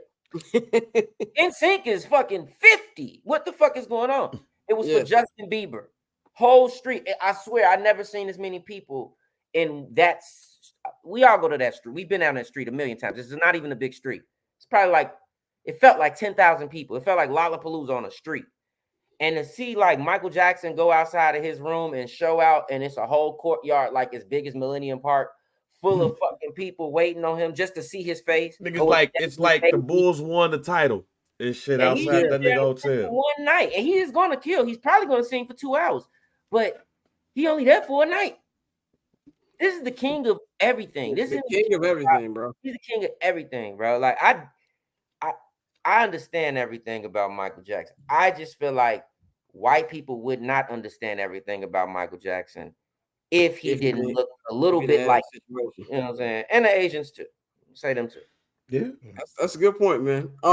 Let's move on to another phenom, but a phenom's kid. We just talked about LeBron James earlier in the show by him crossing 40 points. Bronny James. By the way, I just want to say I'm very happy that Bronny got through the situation he had early in the season, man.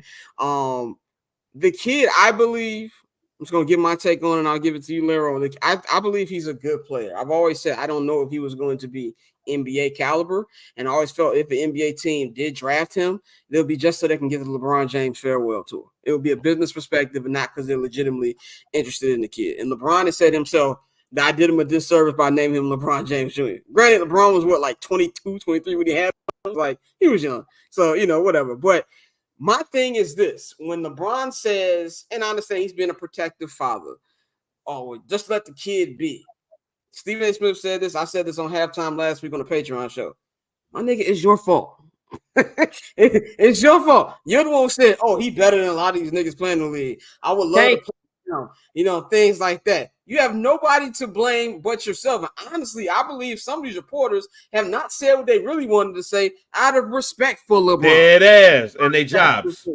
Yeah, so that's my take on it. Lyra, what you want to say about that? That was actually my take too.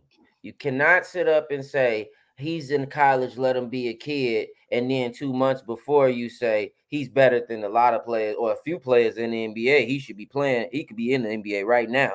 And it's like he averaged 7 points. Yep. I don't give a fuck. We can't sit up here. I watched Derrick Rose do what happened. I saw what happened. I watched niggas rush him back and he hurt himself again in Portland. I watched that happen. I hear the woulda, coulda, shouldas. And we as D Rose fans have to face the facts of what his career is. And I'm saying that to say I'm not discrediting his injuries when I look at his stats because his stats are his stats. So Bronny decided to come back and play basketball. He wanted to play. He's averaging 7 points. Before Bronny went to the college, people told me he was better than Mike's kids. Mike's kids averaged 13, 14, and 15 in their respective 3 years of, one of them did. Jeffrey, I think, averaged 1 or something. But my point is we do all of these things, like you said, you put all this pressure on the boy, and then when he don't live up to the expectation, now he's just a kid and this and that. But I feel like most of this shit is premature. I don't think he should be. I mean, I don't know. I don't watch enough kids play basketball, but I don't think he's good enough to be a USC. Like, that's just my opinion. Go ahead, Dante. I say this, and I say this ironically as a Buffalo Bills highlight flashes past my TV. I know There was a certain other motherfucker who went into cardiac arrest, and y'all called this nigga a hero for a whole goddamn season. So, like, I feel you. When DeMar Hamlin meets us, he's gonna have a real problem. I thought this was over with.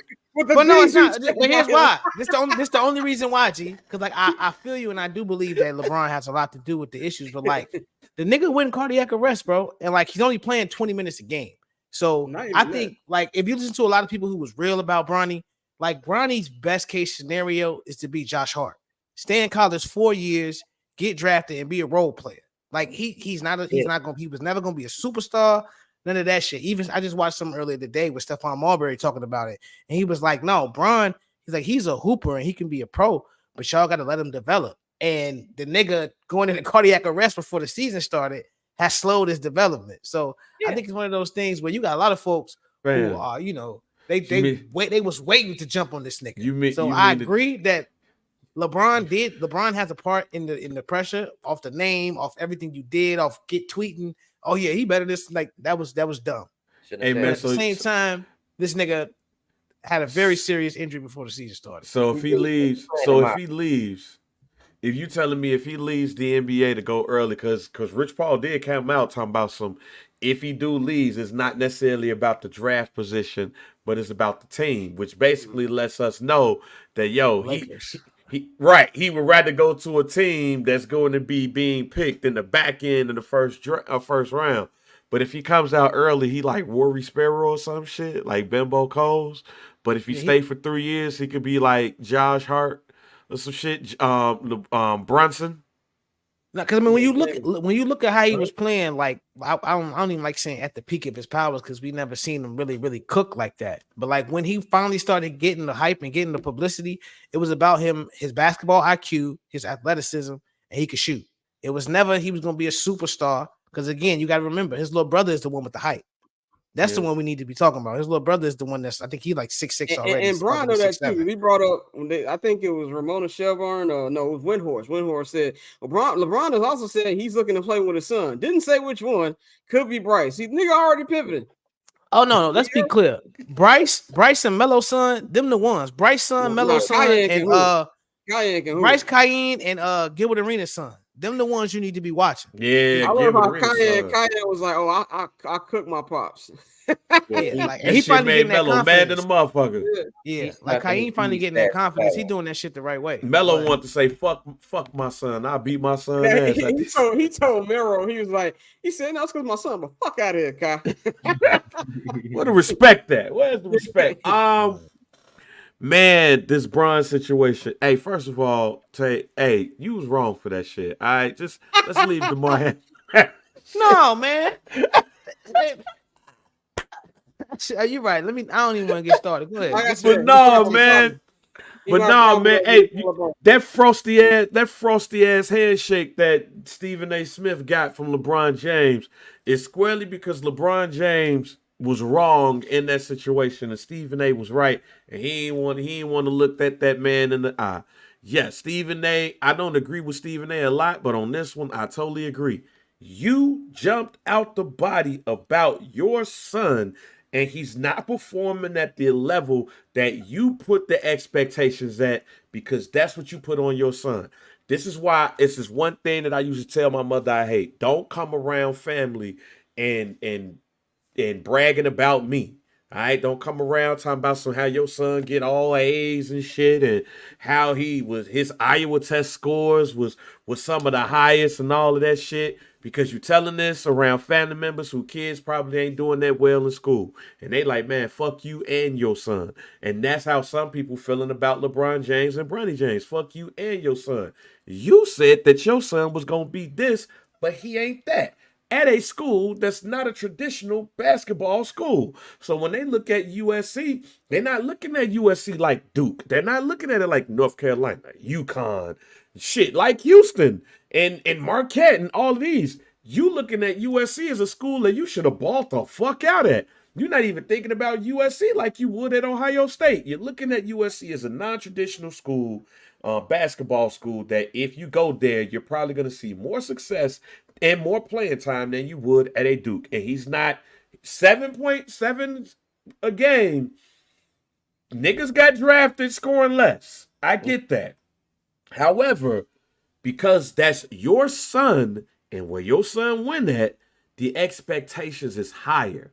And I think LeBron James did have to walk all that shit back, delete it. But as a father, I mean, I don't blame him for bigging up his son like that. But at the same time, when things don't go the way that they supposed to, you got to eat that shit and own that shit too. And to me, that shows if I'm Bronny, that gives me more respect for my daddy.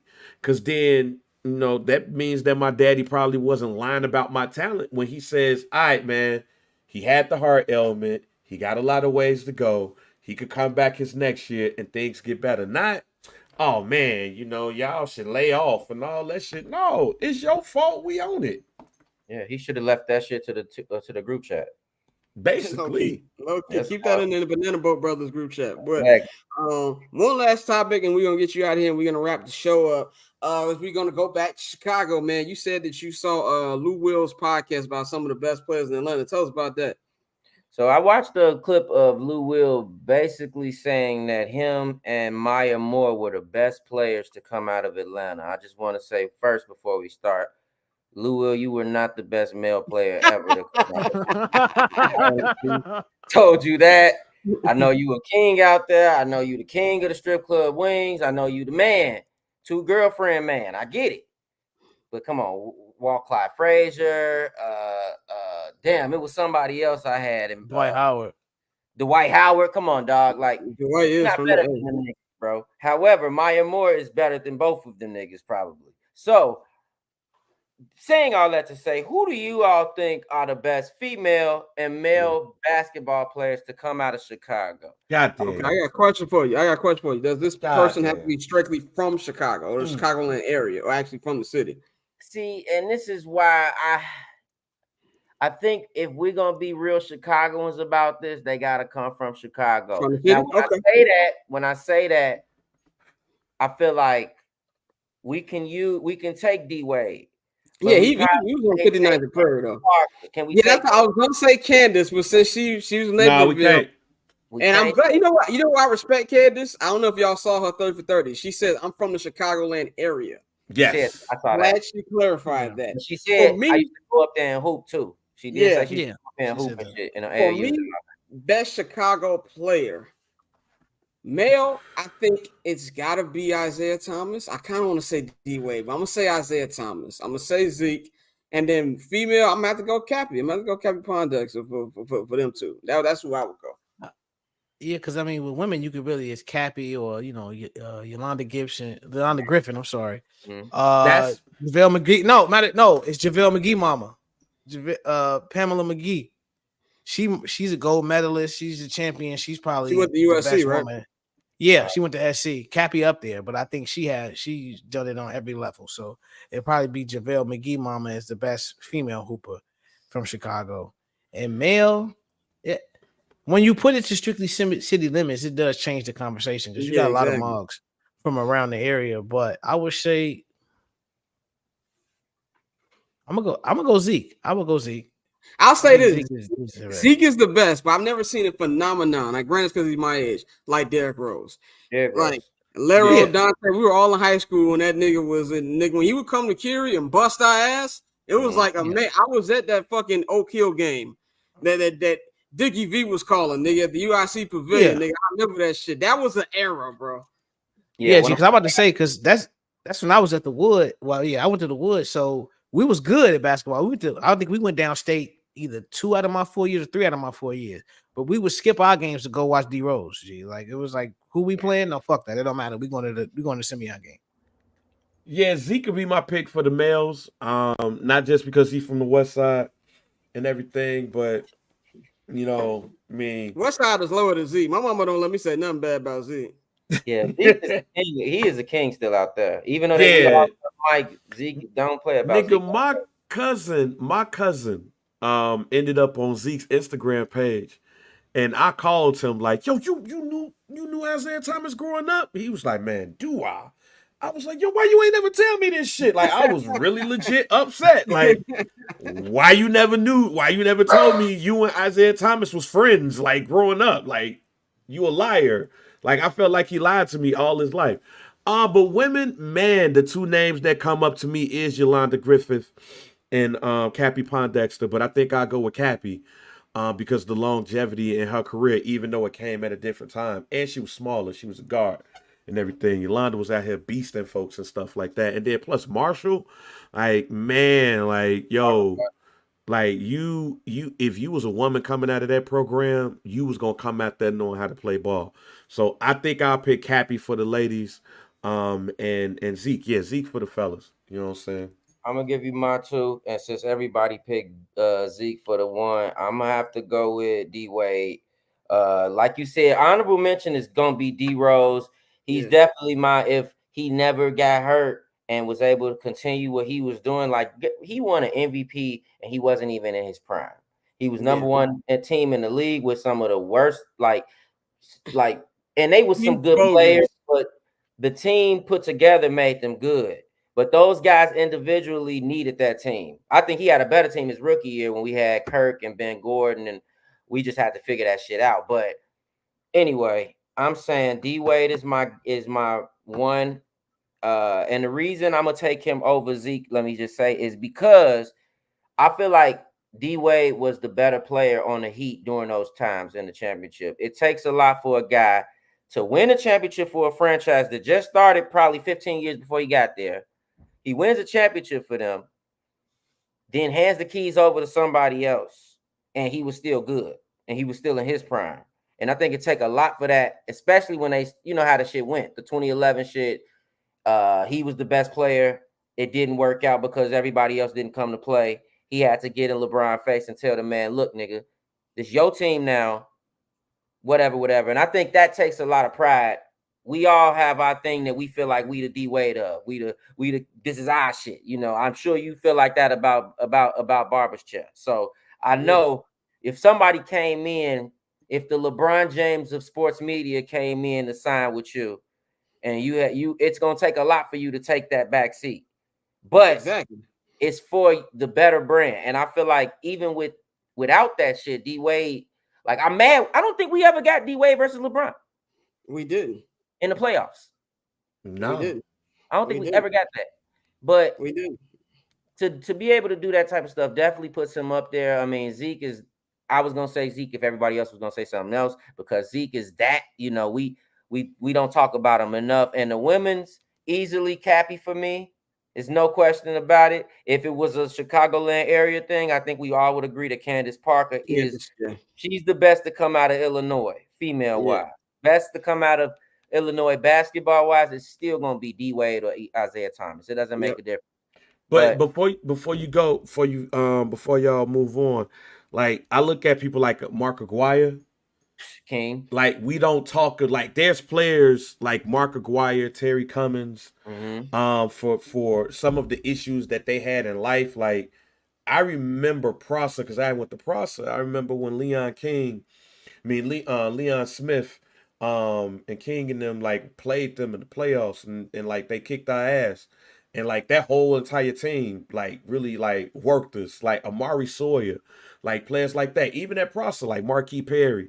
Like, there's so many players out of the crib that they didn't make it, or they played overseas for years and all of that stuff. Like, Cliff Alexander's another one. Like, Cliff came out of school a goddamn beast. He was cold. Like a beast and a half, and it just didn't work, you know, in the NBA. Like, like, it's so many players around the crib that if you're just talking about high school and what they did at the crib, like, there's so many iconic players that are living off their high school lore in the crib better than some NBA players are. I just want to say, to your point, if you took away the NBA part of people's legacy, D Wade is not in this conversation we having right now. Right. Bingo. And Isaiah Thomas, as he said the same, he said, really, when we think about Chicago Hoopers, we think about high school. You know what I'm saying? We think about what high school you went to. And that's also why we use that kind of like a G check. Like, what high school you went to? Like, that's all you know about. Exactly. That's really what it comes down to. Rodney Fields, killer. I mean, we had, what was the dude? I forgot his name. I'm not gonna get into the thought process, like thinking of all the Michael Finley from the area. Shit. Patrick Beverly, murderer. Like, people talk about him like he's nothing. He averaged 37 in high school. Y'all need to stop. Pat was a killer. John Collins, Jawan Howard, Howard. Come on, Tim Hardaway. Yeah, can't forget about Tim. Chicago got some niggas, man. Like, and that's the crazy thing. Because you said Michael Finley. New York, man. I don't even care, dog. And you said, because you said Michael Finley. Like that Proviso East team in the early 90s? Holy shit. Yep. It's a guy on that team, Maurice or something. I forget his name. Marcus, Maurice. It's something like that. Back in the 90s, he was another one of them guys everybody always talk about. I had put a list together a long time ago of like the top 20 basketball players come out of Chicago. Antoine Walker, another fucking killer. Cybertwine, killer. I only shot so many threes because it wasn't no fours. Well, like, Antoine Walker had one of the funniest games that I've ever seen in person. He was talking so much shit during the game. It was like, yo, how did you just score 30? And you was really just talking to your family the whole entire time. Mm-hmm. And talking about what you go, like, that's when I realized, like, yo, there's some people in the NBA whose game is just so effortless. One, they should have been better than what they was. Because Twan definitely should have been better than what his career was. But two, that's when I just like, man, like playing niggas in the NBA. I know we be calling niggas trash and shit. But they trash like NBA standards. When they trash, right. Else yeah. I'm talking about Twan was talking to his whole entire family, killing the baby bulls. Yeah. We gonna wrap this up, man. We actually gonna wrap this episode up, man. I thank Lara for coming on. Looking forward to have you back on here next Monday. Shout out to Pav and on this early. We're getting ready to knock this local hour out. We're gonna talk about everything as you see on the bottom of the screen. Could our boy Justin Fields actually be a backup? That sounds like it might be an option. Unfortunately, would look like Kirk Cousins might be heading to the A. As I told Dante, I didn't want him to be happy about this. So I will get my joy out of Kirk Cousins going to That's my dog. That's my dog. We still gonna be solid. No, Fuck Kirk, you I mean? I didn't want to hear, man. Just lighten up the biz, G. I didn't want to hear that for 18 weeks. But we're gonna get into that. We got a whole bunch of other stuff. Talk about what's gonna be Ryan Poles free agent. Approach all the other shit, man. So subscribe to the Patreon right now, patreon.com/Barbers Chat Network. Subscribe to I'm Not Gonna Hold You $5 Holla. Be me, Bang, Mikey, and Dante, man. Y'all can follow Larry at Larry is Legend on Twitter, and of course you can follow Larry is Legend 1 on Instagram, if I'm not mistaken. He'll be back. He'll be back each and every Monday for Respect the Culture. Y'all don't follow me on Twitter and Instagram at Barbershare Scott. Follow JR Bang at JR Bang on all social media platforms. Follow Dante at October Zonte on Twitter, and of course follow the Barbers Chair Network at Barbers Chair Net on Twitter and Instagram. Follow HMB Media, HMB Media TV on Twitter, and of course you can follow them at HMB Media on Instagram, and get in tune with our sponsors, Pillars. Visit pillarsclub.co or go to their Instagram pillars_club to get all of your merchandise, man. We gonna holler at y'all on Friday. We up out of here.